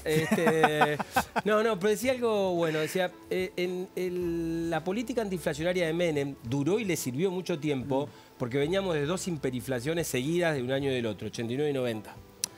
Acá no hubo un proceso hiperinflacionario, por lo tanto, si bien la gente valora muy positivamente, digamos, la política antiinflacionaria de Milei, de hecho, de las políticas nosotros preguntamos, las áreas de política pública, le preguntamos con cuál está más satisfecha, es con economía. Entonces, digamos, ahí el gobierno ha metido un gol, pero no es excluyente de otras preocupaciones. Aparece el tema salarios, pobreza, desempleo, y esos temas están mermando muchísimo, están pegando directo a algo que explica bastante el apoyo a Milei, que es la expectativa de futuro. Hace un año yo decía, Milei es un gran vendedor de futuro, porque la gente tenía una expectativa muy alta de que en un año vamos a estar mejor. ¿Y en qué condiciones de expectativa? ¿Cómo está llegando a las elecciones en términos de expectativa? ¿Cómo llega a las elecciones en términos de expectativa? ¿O cómo está llegando? Porque todavía falta para hacer. No, yo creo que el gobierno, cualquiera sea el resultado, va a ser una buena elección, porque de alguna manera va a haber un intercambio de activos, vamos a decirlo así. Todos los diputados que pierda el PRO y el radicalismo lo va a ganar la Libertad Avanza. Eso muy probablemente le genere, digamos, un activo legislativo. Ahora, ¿va a mejorar el contingente legislativo ampliado que tiene el gobierno? No, muy probablemente termine todo más o menos parejo, ¿no? ¿Javier? No, quería agregar como complemento que lo que vemos nosotros también que cambian son los componentes del gran drama argentino, que es la incertidumbre. Lo que pasa es que lo medíamos antes, durante 20 años lo medimos con un dato que era la inflación. Ese componente va cambiando, pero el nivel de incertidumbre sigue apareciendo. Entonces cambia el componente, ¿por qué? Porque bajó la inflación pero no alcanzan los salarios. Entonces empieza a perder credibilidad hasta los indicadores, ¿por qué baja la inflación si al mí no me alcanza la plata? Que es un poco lo que aparece en esta encuesta y muchas más, donde empieza a caer la expectativa de futuro, que era lo que dice Diego y sostengo también, sostenía la imagen del presidente, ¿no? Claro, que es como un activo muy importante. Hasta ahora era un activo muy importante, ¿no? Que la cosa no estaba bien, que la cosa estaba muy complicada, pero veías que bajaba la inflación y decías, bueno, esto en algún momento se va a ordenar y la cosa va a mejorar, ¿no? Lo sigue siendo. Es que, ¿se acuerdan del estamos mal pero vamos bien? Por supuesto. Bueno, ¿Cómo olvidarlo? Claro, el 24, yo diría hasta enero de este año, era una ecuación que representaba bastante el respaldo a Milei. Desde entonces para adelante estamos mal y no sé para dónde vamos. Me parece que sería la situación hoy de los argentinos. Ahora, quiero volver a tu estudio, Javier. El estudio, estamos hablando del estudio de la discusión o el debate político en redes sociales. Y ahí ustedes también hacen un trabajo en el cual señalan que no solamente la política está inmersa en este tipo de narrativa violenta, que tiene el insulto como herramienta para poder figurar, para hacerse conocer más, para que sus tweets tengan más circulación, para ser vitoreados por un sector que los acompaña, sino también los empresarios. Y ahí aparece un dato que es curioso, ¿no? Que es el empresario más rico de la Argentina, uno de los 500 empresarios más ricos del mundo, me refiero a Marcos Galperín, dueño de Mercado Libre, entre otras empresas, es el empresario o es el usuario empresario que más insulta, digamos. Bueno, es un buen reflejo de lo que pasa en la era Milei. En el caso de Marcos Galperín, tiene un comportamiento en las redes sociales donde tuiteaba entre 2008 y 2023 más o menos entre 2,5, 2,6 posteos por mes. Ahora son 27,5 posteos por mes. ¿Pero cómo lo hace? Claro, ahora pasó casi uno por día. Uno por día. Antes uno cada 15 días era. Nosotros en el estudio lo llamamos provocadores, a él y a varios más, también hay en todos los espacios políticos, pero es un buen ejemplo que ¿qué es la característica de un provocador? Que es legítimo por afuera de la red social. Por ejemplo, el Gordo Dan no es un provocador, es un troll para nosotros, claro, para el informe. Un provocador es legítimo por afuera de la red social, voy a la red social, tomo una posición específica confrontativa con el otro. Es esto de que nos alimentamos todo el tiempo teniendo razón y pegándole al otro. Bueno, Marcos Galperín utiliza este elemento desde su legitimidad y lo que provoca esto es que al él legitimar el discurso de los trolls lo permite amplificar. A partir de ahí es noticia. Los portales lo toman y vuelve la rueda y se amplifica el discurso troll. ¿Qué pasa ahí? Los trolls tienen razón. Los trolls tienen su sentido de ser. Cumple la función del troll llegar al amplificador a través del provocador. Ese es un buen ejemplo de lo que está pasando. Quisimos ver cómo funcionaba y por qué se seguía retroalimentando, ¿no? Ahora, Javier, ¿y qué pasa? Porque hasta ahora estamos hablando todo el punto de vista del emisor. Es cuánto emite, quién emite, por qué emite, etcétera. Ahora, ¿qué pasa con la recepción? Porque yo, el informe que ustedes hacen, lo mandan, lo vienen haciendo todos los meses, yo siempre lo miro, y da la sensación de que está perdiendo un poco atención el presidente de la Nación en redes. Los últimos 5 meses, yo te diría después del caso Libra, las encuestas, esto es muy importante aclarar que no es representativo de la opinión pública, es un dato de lo que pasa en la conversación digital. Lo que hace Diego es una encuesta representativa de la opinión pública. Lo que nosotros vemos hace 5 meses es exactamente lo que vos decís, Nico, que es el presidente que era una estrella en el firmamento digital del mundo, tenía 14 millones de menciones en un mes en la Argentina, o sea, los argentinos hablábamos de Milei. Bueno, viene cayendo y ahora tiene menciones de 7, 6 millones de menciones por mes, que es un montón, pero la caída es bastante grande. Es y un dato más que es importante es hace 5 meses consecutivos la conversación digital en torno al presidente es negativa, es más negativa que positiva, teniendo en cuenta 2 datos. Primero, la capacidad que tiene este gobierno de comunicar a través del mundo digital y de coordinarse a través del mundo digital no existió nunca en la historia de nuestro país, obviamente estamos hablando de una novedad. Y la segunda, que es la persona que más habla del presidente en términos positivos, es justamente el presidente. Con lo cual, la parte de positividad está un poquito sesgada, la parte de negatividad parece ser un poco más genuina. Ahora me causa gracia. Es como Diego, la persona que mejor habla de Diego Iglesias es Diego Iglesias, por ejemplo. Que a mí me pasa porque lo conozco, soy su amigo. Es una muy buena fórmula, la verdad que la recomiendo, es una gran fórmula.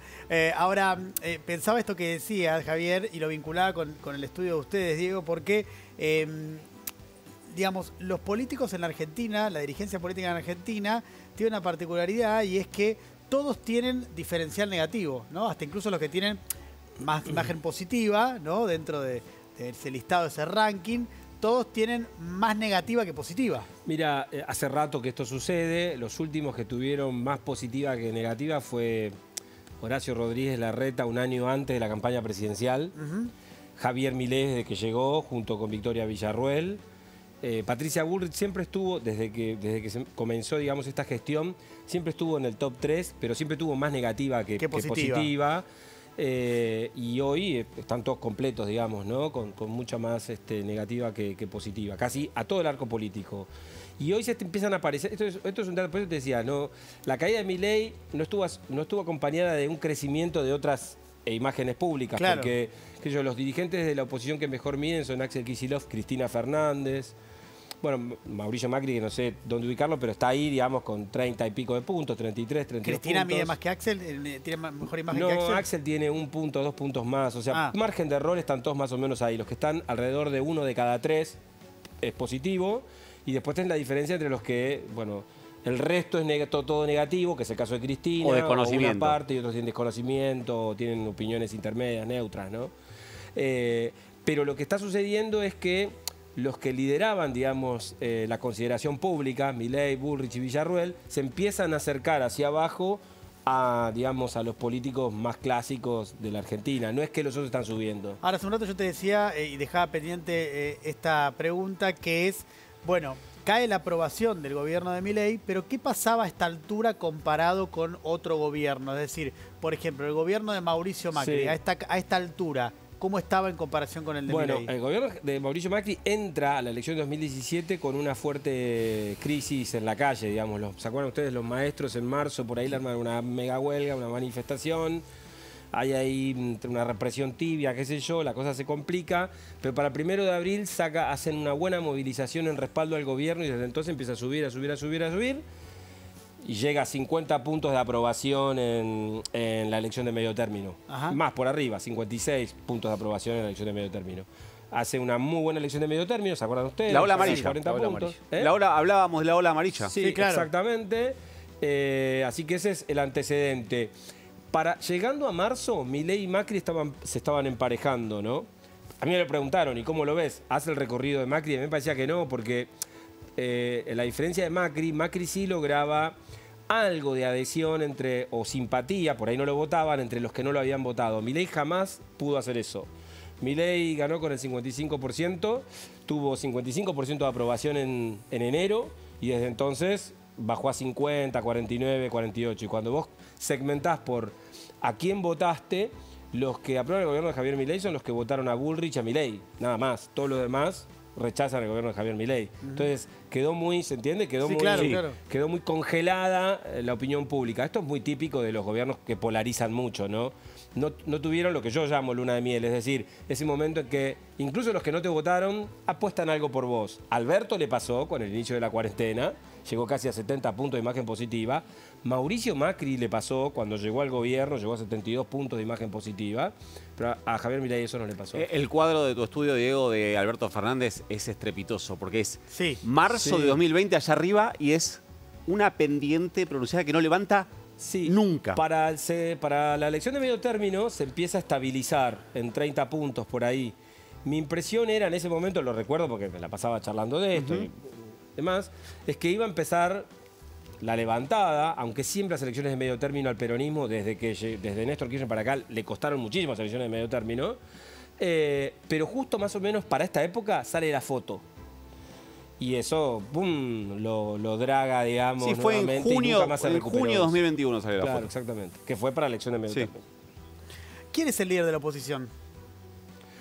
Bueno, no lo que yo creo, sino lo que dice la gente. Lo que dice la gente, claramente. Cristina Kirchner en primer lugar, casi 38% nos dijo que Cristina Kirchner es la líder de la oposición. Y en segundo lugar, ninguno. La oposición no tiene líder. Muy atrás viene Axel Kicillof, creo que con 29, 28 puntos de respuestas de que él es el líder de la oposición. Es decir que, en principio, más allá de la situación tan particular de la expresidenta, de que se encuentra detenida, con condena y demás, todavía tiene un potencial de incidencia relevante. Bueno, claro, hay que segmentarlo a eso, porque que te digan el peronismo, el 70% es el principal partido de oposición, te lo dicen incluso los que no votan al peronismo. Claro, digamos, claro. Que te digan quién es el principal líder de la oposición, Cristina Kirchner, el 38-39, te lo están diciendo también quienes no opinan bien de ella, pero la reconocen como la dirigente que es, digamos, el punto en donde giran, digamos, ciertas decisiones de la oposición, el más gravitante, digamos, como decimos ahora, ¿no? Claramente, cuando vos te vas a segmentar a los que desaprueban al gobierno, ahí Axel mejora un poco, pero sigue siendo el tercero. En segundo lugar, no hay líder de la oposición. Para los votantes que no aprueban al gobierno, casi te diría 1/3 de las personas que desaprueban al gobierno no encuentran un dirigente en la oposición que crea que es el dirigente que puede representarlos. Diego, Javier, un placer, ¿eh? Gracias. A ustedes, gracias a a ambos. ustedes. ¿Cómo la pasaron? Muy bien. Muy bien. Bueno, menos mal. Aparte, hacía mucho que no nos víamos con Javier, conversamos en Twitter, pero no. Fue profe mío, así que las cosas que dije acá son responsabilidad del señor. Está bien, ¿Qué doble responsabilidad tiene. ¿Qué nota le pones? De 10 sobresaliente. Excelente. Gracias a ambos, un placer. Por favor. Nico, tenemos para ver una serie de notas que viene haciendo Cande. Economía Real se llama el segmento que tiene como protagonista a nuestra compañera Candelaria Dazota, que hoy no está con nosotros, está con un merecido descanso, pero de alguna forma está. En este caso hizo un informe, entrevistó a Ricardo Picardi, es un empresario gastronómico, es dueño de un restaurante y nos aporta una mirada sobre lo que está pasando justamente en ese segmento. Uno de los segmentos que naturalmente en una situación de recesión, cuando empieza a flaquear el bolsillo, suele ser uno de los que más se resiente. Veamos la primera parte del informe.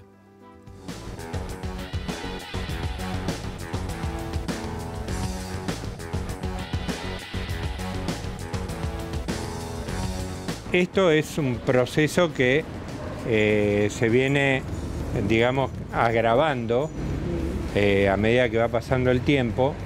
Después de, nosotros tuvimos en la etapa de la pandemia, que todos la pasamos muy mal, pero sobrevivimos a la pandemia y después levantó mucho la gastronomía post-pandemia. Por supuesto que la pandemia con la gran ayuda del Estado, no salimos solos. Y después de la pandemia, la gente, como estuvo tanto tiempo encerrada, quiso salir y entonces ahí levantó mucho la gastronomía y se abrieron nuevos negocios de gastronomía, tantos como los que cierran hoy. Claro. Porque sostener un negocio de gastronomía es muy difícil. Este negocio que es chico tiene 10 empleados. Y bueno, 10 empleados. Sí, ¿Y abrís todos los días?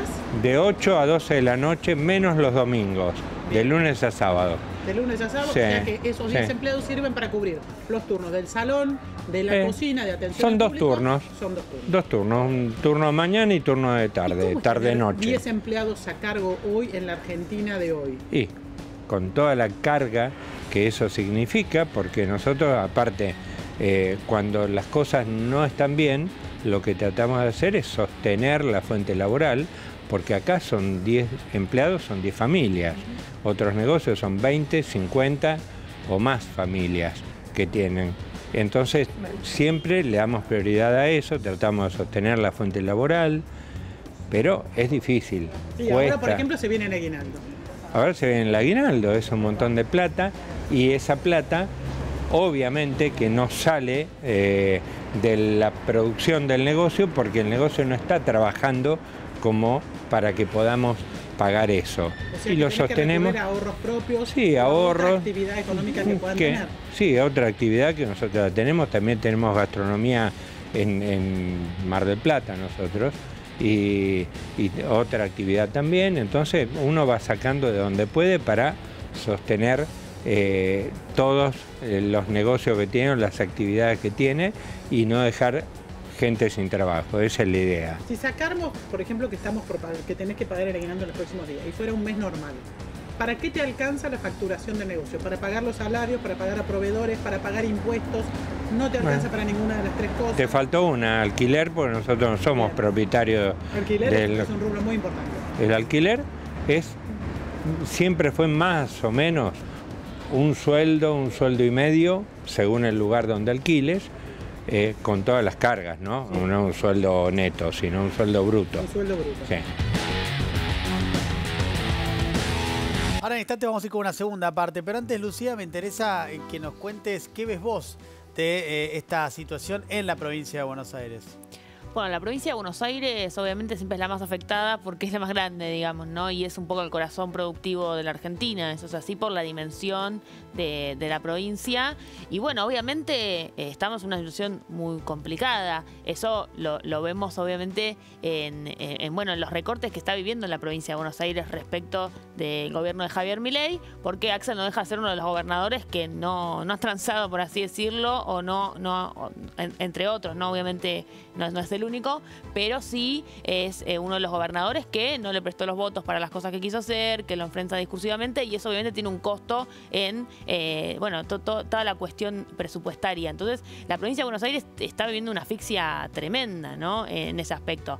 Después, bueno, me parece que hay un montón de elementos que son importantes a tener en cuenta porque, bueno, pareciera que en nuestro campo se está haciendo una revisión de, por ejemplo, el rol de la inflación, por así decirlo. Bueno, esto de que era algo muy importante tener en cuenta, que por ahí a veces se minorizaba y demás, y que efectivamente sigue siendo o es uno del caballo de batalla del gobierno de Javier Milei. Entonces, en ese plano es algo que hay que prestarle muchísima atención, obviamente, pero bueno, también entender que estamos en un momento que pareciera la paz de los cementerios también, ¿no? Porque los números terminan dando de que sí, la inflación efectivamente está bajando, pero no se reactivan un montón de otras cuestiones que hacen a la vida económica y en un montón de aspectos de los bonaerenses y de los argentinos de las argentinas. Entonces, bueno, claramente ahí tenemos un desafío y bueno, eso se verá ahora en las urnas, ¿no? Fue un programa muy vinculado al electoral. ¿Cuánto valor se le pone a eso y cuánta esperanza todavía tiene el gobierno de Javier Milei? Lo que yo me quedo, bueno, de la entrevista, pero también de lo que decían los que hablaron recién, es que hay una apatía en términos generalizados sobre la política, digamos. Ya no te importa ni lo que dice Milei, ni lo que dice Cristina, ni lo que dice Axel, ni Grabois, ni nadie, porque pareciera que hay un tema de muchísima apatía con la política por, bueno, tantas frustraciones, ¿no? O sea, vos votaste al peronismo para sacar a Macri, sacaste a Macri, el peronismo te defraudó y ahora tenés un Milei que también te está defraudando, ¿no? En cierta parte, porque la popularidad de él efectivamente bajó mucho más rápido de lo que pensábamos incluso, ¿no? Sigue teniendo su núcleo duro, pero obviamente hay cuestiones de la economía que, aparte, son un poco una bomba de tiempo, ¿no? No soy una experta en economía, pero el Premio Nobel de Economía dijo el otro día que se viene una crisis en Argentina, porque es inviable el nivel el nivel de deuda que tiene la Argentina respecto al nivel de reservas. Entonces, estamos en un momento donde se está visorando un estancamiento del modelo económico de Javier Milei, que, bueno, muy sonriente va y le baja las retenciones al campo y le baja los impuestos personales a la gente que tiene muchísimas, a los bienes personales, quise decir, a esta gente que tiene tanta guita, ¿no? Me parece que hay una mirada muy de eso, ¿no? De beneficiar al que tiene, de siga, y a los jubilados le recortamos las jubilaciones, recortamos el garraja, las universidades, los docentes, etcétera, ¿no? Bueno, ojalá eso prime en las urnas, ¿no? En algún punto decir, bueno, que se ponga en valor realmente ese enojo que se vive también en la sociedad, que pareciera que, bueno, que está un poco dormido, ¿no? Y que pareciera que la inflación termina siendo uno de los factores más importantes, cuando obviamente hay muchos otros que son muy cuestionables del gobierno de Milei. La institucionalidad del gobierno de Milei, incluso sus formas, ¿no? Me parece que hay un tema ahí también hoy hablaba justo con alguien, esto de, bueno, las formas de Milei. ¿Hasta dónde hay un impacto real, ¿no? De las formas de Milei. ¿Realmente hay una crítica a la sociedad? ¿Alguien está mirando las formas de Milei más allá de los que estamos politizados o los que nos gusta la política o lo que sea? Es una buena pregunta esa. Exactamente.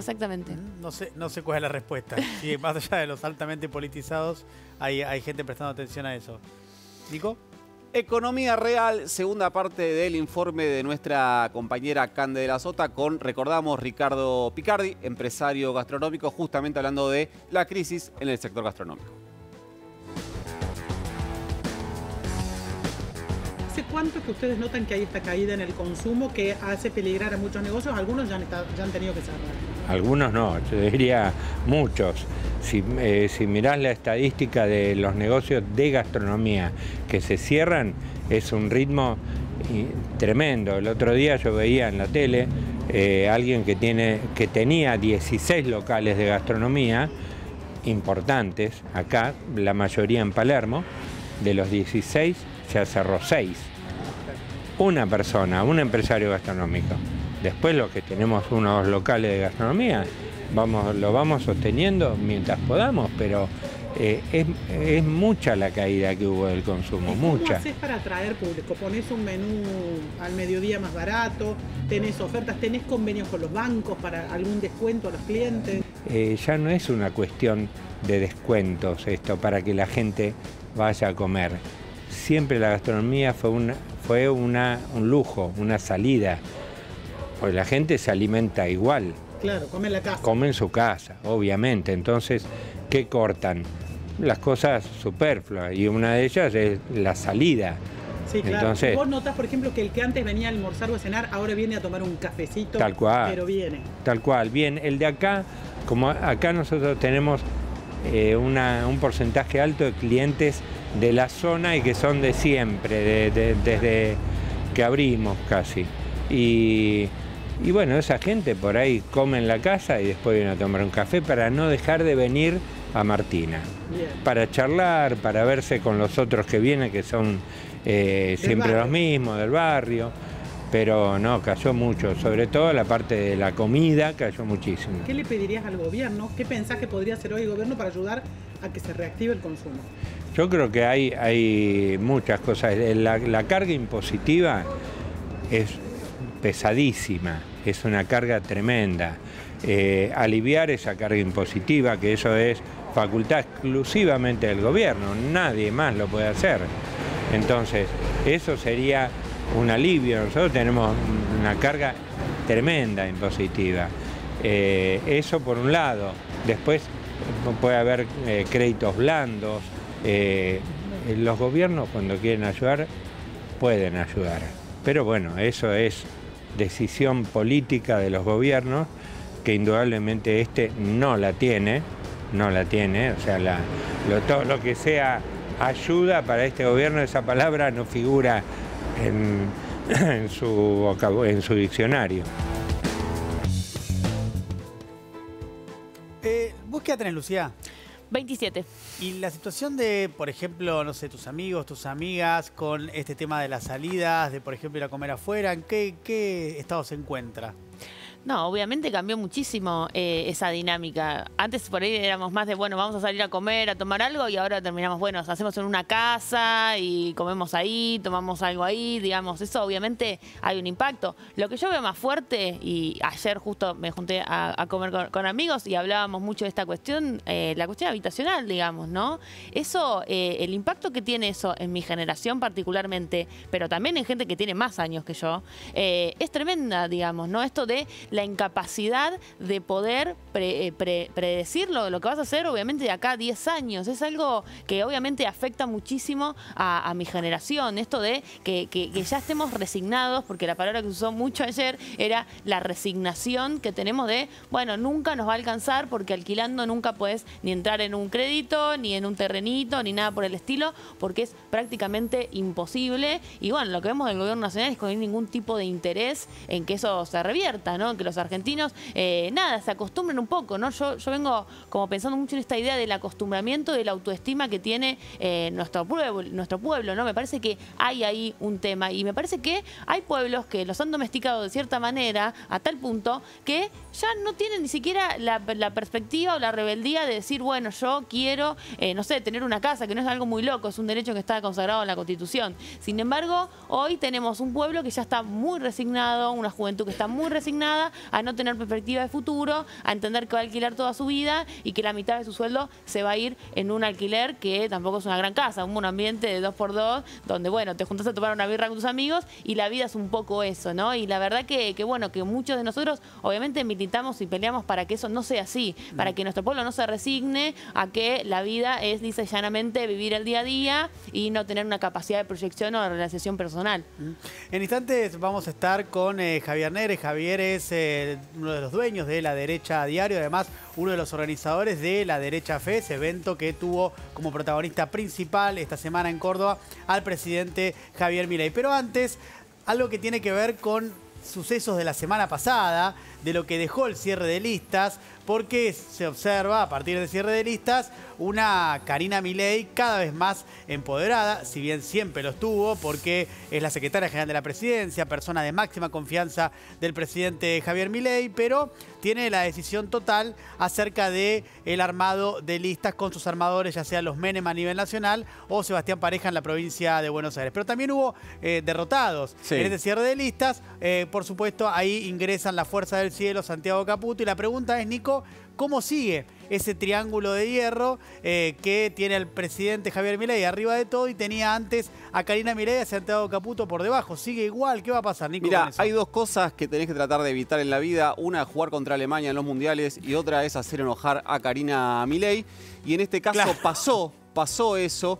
El presidente Javier Milei tiene una serie de lo que nosotros llamamos ventrílocuos, voceros, comunicadores que dicen lo que el presidente quiere que se diga sin decirlo él. En este caso vamos a ver un posteo de Luis Miguel Majul que aportó clarísimamente con información provista por el presidente de la Nación, en la que habla, dice, Milei avisa, se está configurando un nuevo triángulo de hierro.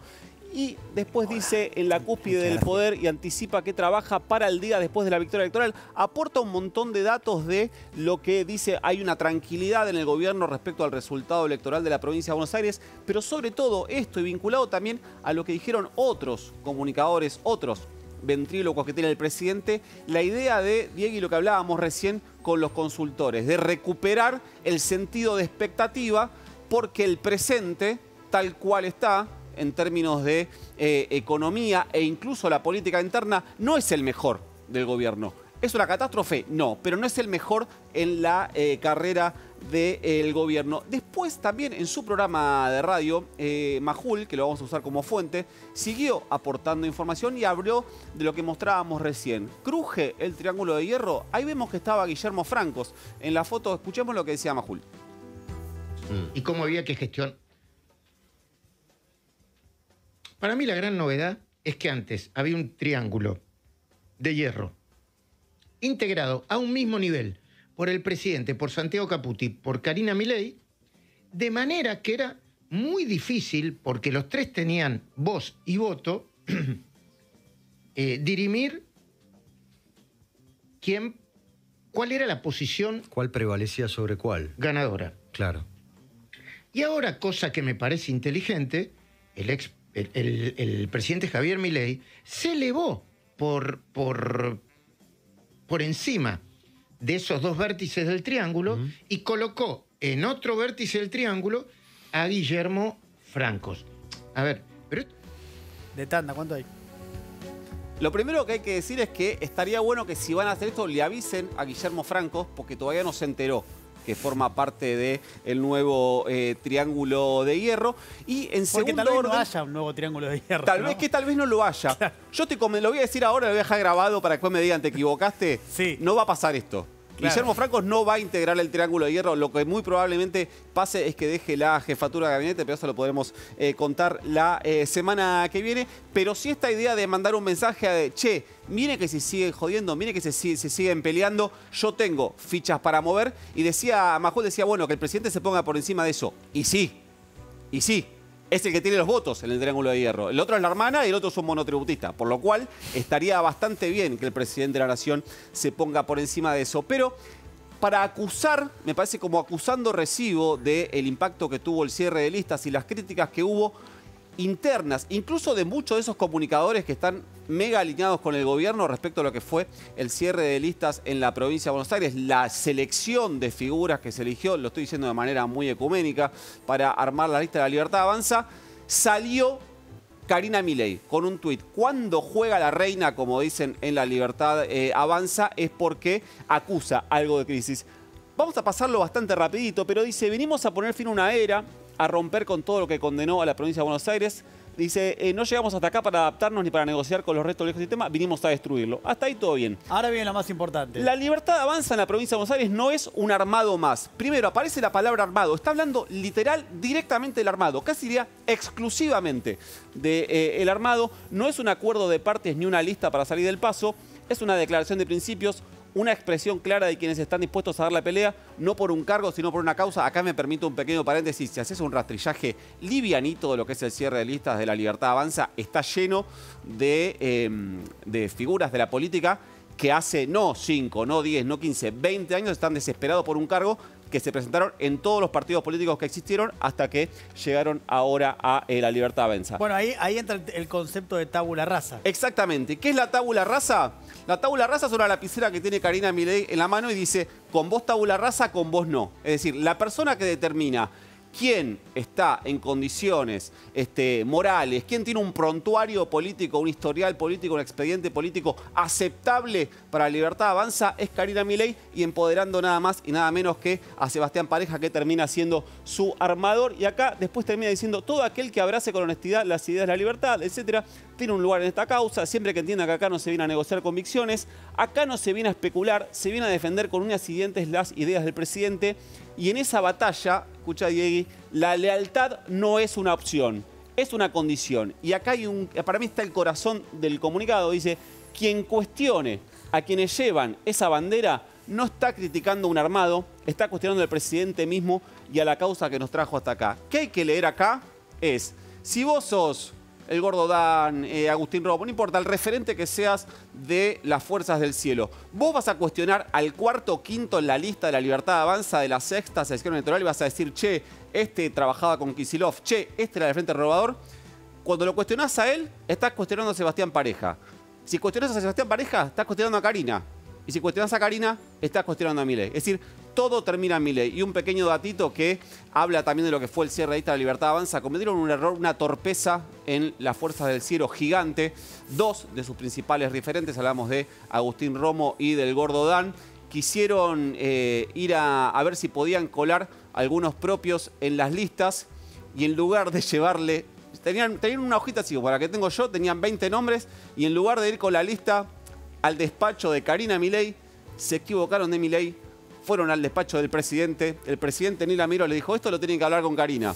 ¿Cuándo Karina se enteró de que la habían puenteado? Bueno, el resultado lo vemos. Si vos encontrás alguno de las fuerzas del cielo en la lista, avísame. Yo no encontré ninguno. Bueno, claro, ¿no? Ahí estaba la pretensión de las fuerzas del cielo, en un principio, entre 5 y 8 de candidatos centrables dentro de lo que es la elección del 7 de septiembre. Finalmente va a estar únicamente Nahuel Sotelo, secretario de Civilización y Culto, legislador de la provincia de Buenos Aires en uso de licencia, que renueva y que va a ir como quinto candidato en la tercera sección electoral. Es el único lugar que consiguió la Fuerza del Cielo, ¿no, Nico? Exactamente, un dirigente de la localidad de Quilmes. Bueno, muy bien.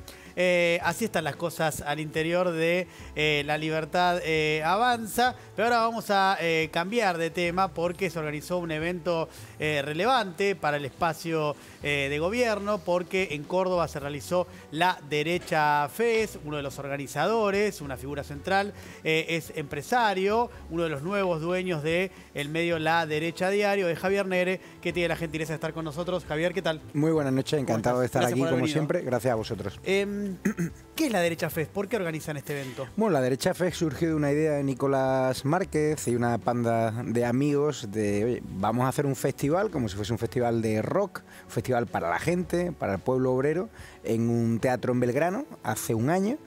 Y nos reunimos allí Agustín Laje, Nicolás Márquez, yo y unos cuantos más referentes de la batalla cultural contra la izquierda. Y pensamos que no iba a venir nadie porque todos los medios nos hicieron luz de gas, nos silenciaron, nos censuraron y de repente metimos 3.000 personas, la gente pagando. Nos dimos cuenta que el fenómeno Milei también había estado acompañado de otros referentes de la batalla cultural como Nicolás Márquez, Agustín Laje y otros tantos escritores que, por cierto, editados por el gran Andrés Mego de la editorial Hojas del Sur, que es uno de los cerebros también de la Derecha Fest, y también por Alexander. Pues de repente nos dimos cuenta de que podíamos llevar este festival de batalla cultural a Uruguay. Fuimos a Montevideo a pesar del boicot de la izquierda, el propio hotel que nos cambió la ubicación. Metimos 2.500 personas, la gente pagando, gente de todas las edades, gente que incluso llegó a votar a la izquierda durante unos años, pues ahora de repente convertido a las ideas de la Derecha Fest, a las ideas de Milei. E igual que hay festivales de música, igual que hay festivales de batalla cultural de izquierdas, muy financiados por el Foro Sao Paulo, pues nosotros dijimos, vamos a hacer lo mismo, pero sin pauta pública, sin pedir ayuda a nadie, como hacía Cristina Fernández de Kirchner, que le gustaba promover este tipo de actos, ¿no?, muy militantes, siempre con dinero público. Lo hicimos el otro día en Córdoba, y a pesar también de los obstáculos que tuvimos en la propia provincia por parte de los proveedores que nos doblaron el precio, conseguimos más de 3.000 personas sin ayuda pública. Vino el presidente, dio un gran discurso y nos hemos convertido ahora en un fenómeno mundial donde nos están llamando en muchos países, porque vino gente incluso de la administración Trump, Daniel Álvarez, Alex Brucevic, y lo que era una marca de una panda de amigos, pues se ha convertido en un fenómeno global, y nosotros muy orgullosos de que saliese todo bien, la gente contenta, y sobre todo dar la batalla cultural desde frentes como la batalla espiritual, la batalla mediática en mi caso, ¿no?, la batalla de las ideas con Agustín Laje, Nicolás Márquez, y con un montón de pensadores que vinieron de distintas partes del mundo, no solo de Argentina, para decir que, oye, hay otro plan aparte de la izquierda y que tenemos que ser contraculturales, porque la izquierda lo hizo muy bien durante años, de invadir todos los espacios de la cultura, el cine, la religión, y nosotros hemos demostrado que con muy poquitos recursos, con una estructura low cost, pues se puede hacer algo muy grande, ¿no? O sea que este tipo de eventos se enmarca dentro de algo mucho más amplio, que es lo que ustedes denominan la batalla cultural. Es la batalla cultural, la derecha diario es parte de esa batalla cultural, es decir, dar la batalla a los medios ensobrados, a los medios que operan contra las ideas de la libertad, que operan contra Milei, que se inventan en cuentas truchas, que pronosticaron que Milei no iba a pasar de la primera ronda aquí en Argentina, y que de repente pues consiguió ganar, y eso hablaba de que hay una falta de credibilidad en la sociedad argentina y también en la sociedad global hacia los medios de comunicación tradicionales, que no entienden lo que está pasando en la calle. Por ejemplo, aquí es debate, ¿no?, en muchas tertulias, en muchos análisis de los cierres de listas, y cuando vas a la calle y preguntas a la gente qué le preocupa, te das cuenta que esas preocupaciones no están a la calle. Nosotros desde la derecha FES, desde la derecha diario, tratamos de hablar de temas que le preocupan a la gente, y que obviamente cada programa puede hacer lo que quiera, pero ahí hemos intentado ocupar ese espacio, y la verdad que muy contento. Vino gente, insisto, me encontré gente de México, Estados Unidos, de China, que vinieron a ver la derecha FES, pero sobre todo al presidente Milei, que para nosotros es un orgullo que viniese a un festival que acaba de nacer y que haremos el próximo, el 16 de octubre, Javier, en Belgrano, aquí en Buenos Aires. Perdón, ¿cómo se financia la derecha FES? ¿Alcanza con la venta de tickets? ¿Alcanza para financiar todo el evento? Esta derecha FES hemos empatado, podemos decir. No hay pauta, no hay dinero público, hay mucha gente que se ha quejado, ¿no?, en la izquierda, ¿por qué va el presidente? Pues igual que va a foros económicos, igual que iba Cristina Fernández de Kirchner, donde los tickets eran de $1.000, ¿sabéis a lo que me refiero? Con zonas VIPs. Nosotros hicimos un festival con 35.000 pesos, hubo gente que se pudo endeudar y pagarlo, e incluso gente que me escribió que no tenía posibilidades económicas. ¿Cuánto costaba el ingreso? 35.000 pesos, y la verdad que era una entrada bastante económica para lo caro que era el lugar. El auditorio, para que se hagan una idea, nos quiso triplicar el precio, de hecho lo triplicó. Todos los costes de proveedores en la provincia de Córdoba, por eso son buenos empresarios los cordobeses, se enteraron de que veníamos de Buenos Aires y nos triplicaron los costes, y eso hizo que lo que podría ser un festival de ganar dinero y tal, una iniciativa privada. ¿Cuánto costó en total? No tengo el dato concreto, mañana tenemos una reunión para eso, pero es un medio, ya te digo, fue un festival sostenible, un festival donde se cubrió, que era nuestra principal preocupación, que no hubiese pérdidas, pero la campaña de marketing, la campaña de las ideas, y que nuestras ideas se escuchasen en todo el mundo y en todos los medios de comunicación de Argentina y de muchos sitios del mundo, incluso medios que nos criticaron, que nos hicieron campañas en contra. No hay mala publicidad para nosotros, y para nosotros, ya te digo, fue un orgullo ver a grandes referentes de la batalla cultural, hermanados, sin malos rollos, como una familia, decir no a la izquierda, y es gente que ahora ve que lleva años dando la batalla en solitario, como Nicolás Márquez, como Agustín Laje, y de repente se encuentran ahora en auditorios de más de 3.000 personas y legitimados por un presidente de Argentina que se cree la batalla cultural, porque sin esa batalla cultural él jamás podría haber sido presidente de Argentina, porque tenía todos los medios en contra, tenía un montón de referentes de la cultura en contra, y ahora cualquier tuitero, cualquier posteo de Instagram puede ser incluso más influyente que cualquier periodista de nosotros, ¿no? Javier, usted como dueño de la derecha diario, ¿cómo denominaría la derecha diario? ¿Como un medio periodístico o un medio de propaganda? Es un medio periodístico, es un medio militante de buenas noticias, igual que hay medios de izquierda que nos engañan vendiendo una aparente objetividad que no tienen. Nosotros le contamos a la gente la verdad. Somos de derecha, defendemos el libre mercado, defendemos la bajada de impuestos, defendemos la batalla cultural y defendemos la buena noticia del gobierno de Milei, porque a la izquierda hay muchos medios que hacen todo lo contrario, que operan, que se inventan encuestas, pero Javier, que hacen preguntas que no interesan al público. Y en ese punto, ¿no? En el punto de contar las buenas noticias del gobierno de Javier Milei, ¿eso no te hace propaganda? Bajo mi punto de vista, no, porque si hay medios de izquierda que hacen lo mismo del gobierno de Kicillof, escondiendo la inseguridad que hay en la provincia de Buenos Aires, escondiendo la cantidad de pauta que mete a medios, ¿no? Cuando hay un 60% de pobreza infantil, pues consideramos que hay un nicho de mercado que es contar, por ejemplo, que la pobreza ha bajado en Argentina y es algo que a los medios les cuesta relatar, o esas retenciones del campo, ¿no? Pues nosotros nos vamos a la calle a preguntar a los ganaderos, a los agricultores, qué opinan de esas retenciones. Y los medios tradicionales les cuesta hacer eso, ¿no? ¿Hay alguna nota crítica que ustedes hayan hecho de Javier Milei? Pues ahora mismo que recuerde no, pero es que para nosotros casi todo lo que ha hecho es bueno, y cuando ha habido cualquier comportamiento de algún funcionario que no ha hecho las cosas bien, al día siguiente ha salido el gobierno, con lo cual no nos ha dado ni margen de maniobra para criticarlo, ¿no? ¿No es raro que un medio periodístico no tenga una sola nota crítica del gobierno? Es que este gobierno para nosotros está haciendo las cosas bien. Yo creo que ha puesto a la senda de Argentina en la prosperidad, lo ha vuelto a poner en el mapa. O sea, cuando yo voy fuera y me hablan del fenómeno Milei, te lo hablan con orgullo, y a mí me da miedo, o sea, me da pena, ¿no? Que yo amo a Argentina, por eso me saqué el DNI aquí, vivo aquí. Es decir, cuando veo que al propio argentino a veces es el que boicotea, ¿no? a la propia Argentina, y que son los periodistas los que ponen palos en la rueda, más allá de la fiscalización del poder, que hay periodistas, el otro día la ponía como ejemplo Guada Vázquez, que es muy crítica con el gobierno, y Javier Milei no ¿Con el gobierno? Sí, ha publicado algún artículo contra el gobierno, algún funcionario en concreto, y Javier nunca la ha metido en ese núcleo de periodistas ensobrados. Yo creo que Javier, cuando habla de que no digamos suficiente a los periodistas, ¿no? Se refiere a esos periodistas que le pagas un sobre y cambia de su idea, ¿no? O que te decían que una elección iba a ganar Scioli cuando no tenía ninguna posibilidad, o te decía que Milei no iba a ganar a Bullrich, cuando se inventan una realidad paralela, y cuando van a la sala de prensa de Casa Rosada, que yo a veces voy, y de las 10 preguntas, 9 son sobre una valija, donde al final se demostró que había una guitarra y un peluche, y no le preguntan por los escándalos de abusos sexuales del intendente de La Matanza, o de los índices de criminalidad de la provincia de Buenos Aires, o de los escándalos de corrupción de Formosa, o la golpiza que le metía Alberto Fernández a su mujer. Claro, es decir, hay una... No hay algo... está tergiversado hacia la izquierda, está muy manipulado el periodismo hacia la izquierda, y nosotros cambiamos eso de la derecha. Ahora, diario, ¿no hay algo, más allá de este sinceramiento ideológico, que me parece que eso está perfecto, cada uno tiene que decir... No mentimos a nadie. Desde qué lugar habla, eso está bien. Ahora, hay algo que me llama la atención, por eso quiero insistir con esto, Javier, que es, si un medio de comunicación no tiene una sola nota crítica del presidente de la nación, es un medio de propaganda, no es un medio periodístico.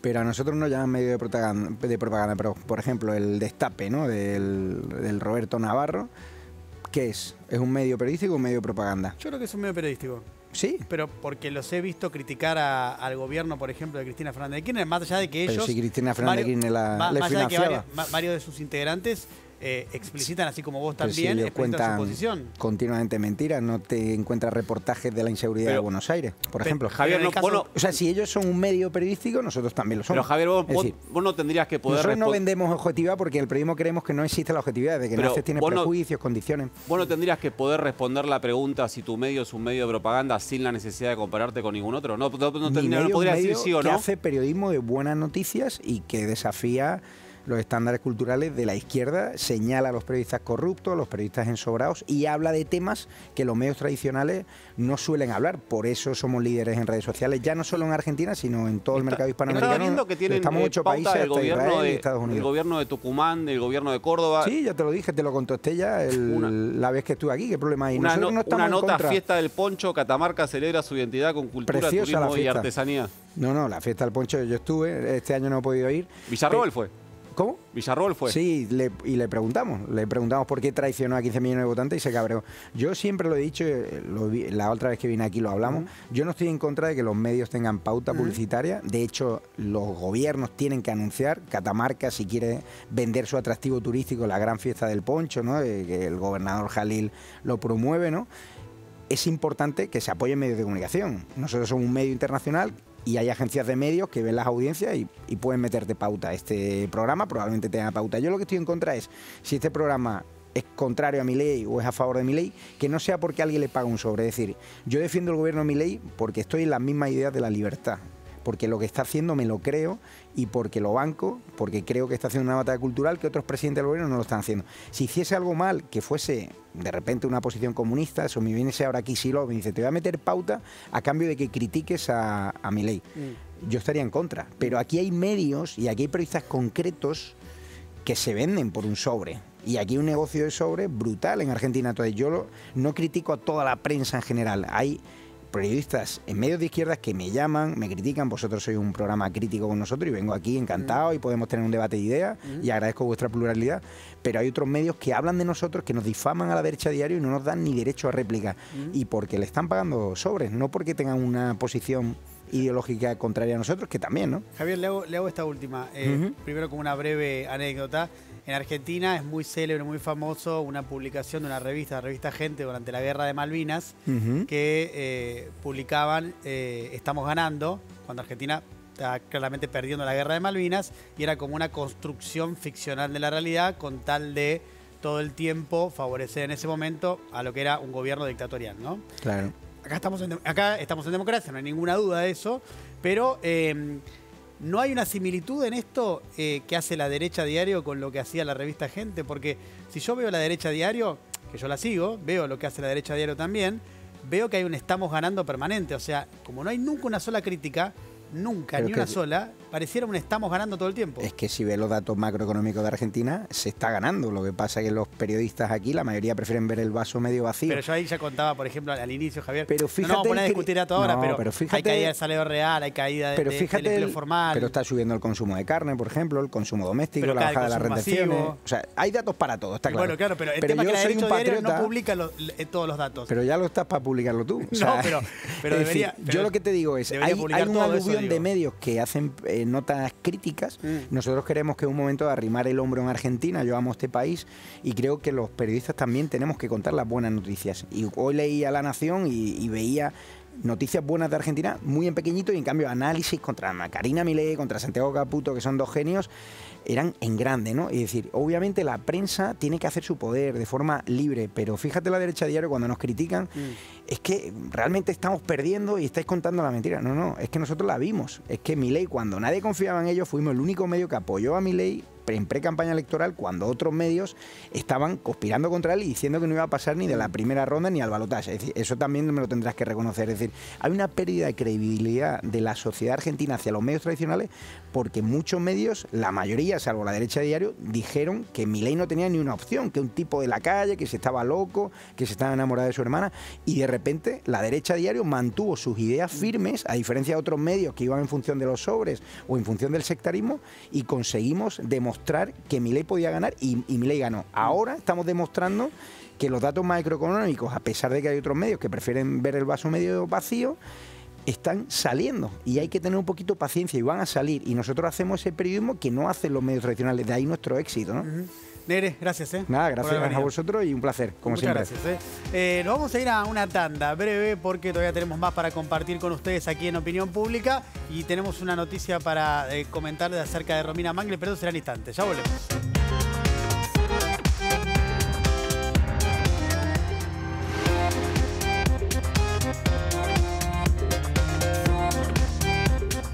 Continuamos en Opinión Pública, nos quedan unos minutitos más y queremos comentarles que Romina Mangel ha ganado el Martín Fierro en labor periodística femenina, así que felicitaciones para Romina. Se escuchan algunos aplausos de fondo, algunos aplausos de fondo. Lo mandó Romina. Claro. No, así que felicitaciones para Romina. Ya estamos con la picada, Nico, querido. Estamos comiendo esta cosa que es mi cena todos los domingos. La manda Gourmand Food Hall, que está ahí ubicado en el primer piso del patio Bullrich. Vayan a comer ahí, como vamos a hacer nosotros ahora, apenas se apague la camarita. Excelente. Vos sabés que yo ya cené, como corresponde, más temprano. Y vos sabés que yo soy un desprolijo total. Sabiendo que hay una picada, no voy a venir cenado antes. Sería un tarado si hiciera eso, la verdad. Lucía, ¿vos ya habías cenado o no? Había cenado, igual probé un poquito, muy buena. Una cosita, está muy bien. Excelente. Lucía, para cerrar, algún concepto de lo que estuvimos hablando y lo que comentábamos recién, incluso con el dueño de La Derecha Diario.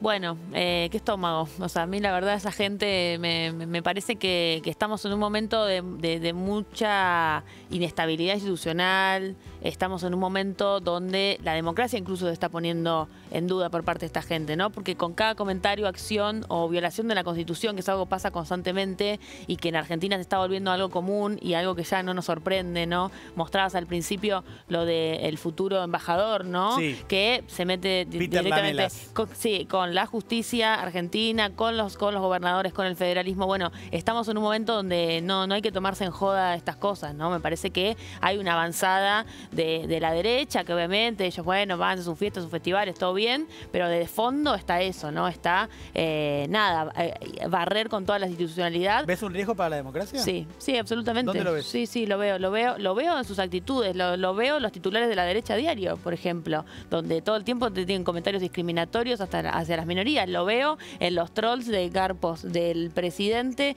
de la nación, garpados con la nuestra, digamos, ¿no?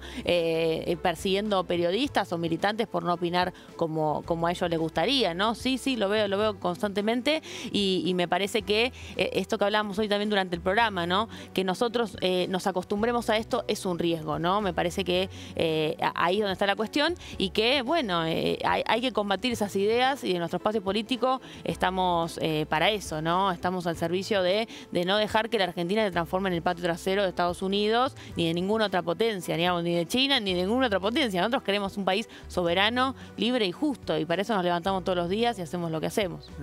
En instantes ya te vas a poder clavar otro quesito, que es lo importante y lo relevante, ¿no? Sí. Sobre la hora. Pero bueno, nos tenemos que despedir. Se van a volver a juntar con Opinión Pública el próximo domingo a las 10 de la noche. ¿Sabe dónde va a estar Romina Mangel el domingo que viene, la ganadora del Martín Fierro, ¿no? Él va a venir así va a venir. Claro. Abrazadita. Va a estar Romina Mangel con su Martín Fierro como corresponde y por supuesto todo el equipo de Opinión Pública. Gracias, Nicolás Fiorentino. Gracias a vos, placer, por hacernos la segunda. Gracias, Lu. Gracias a ustedes. Un placer también. Nos volvemos a encontrar. Se vuelven a encontrar en realidad con el equipo habitual de Opinión Pública, con Romina Mangel a la cabeza. El próximo domingo a las 10 de la noche. Gracias por habernos acompañado. Que tengan una linda noche. Chao, hasta luego.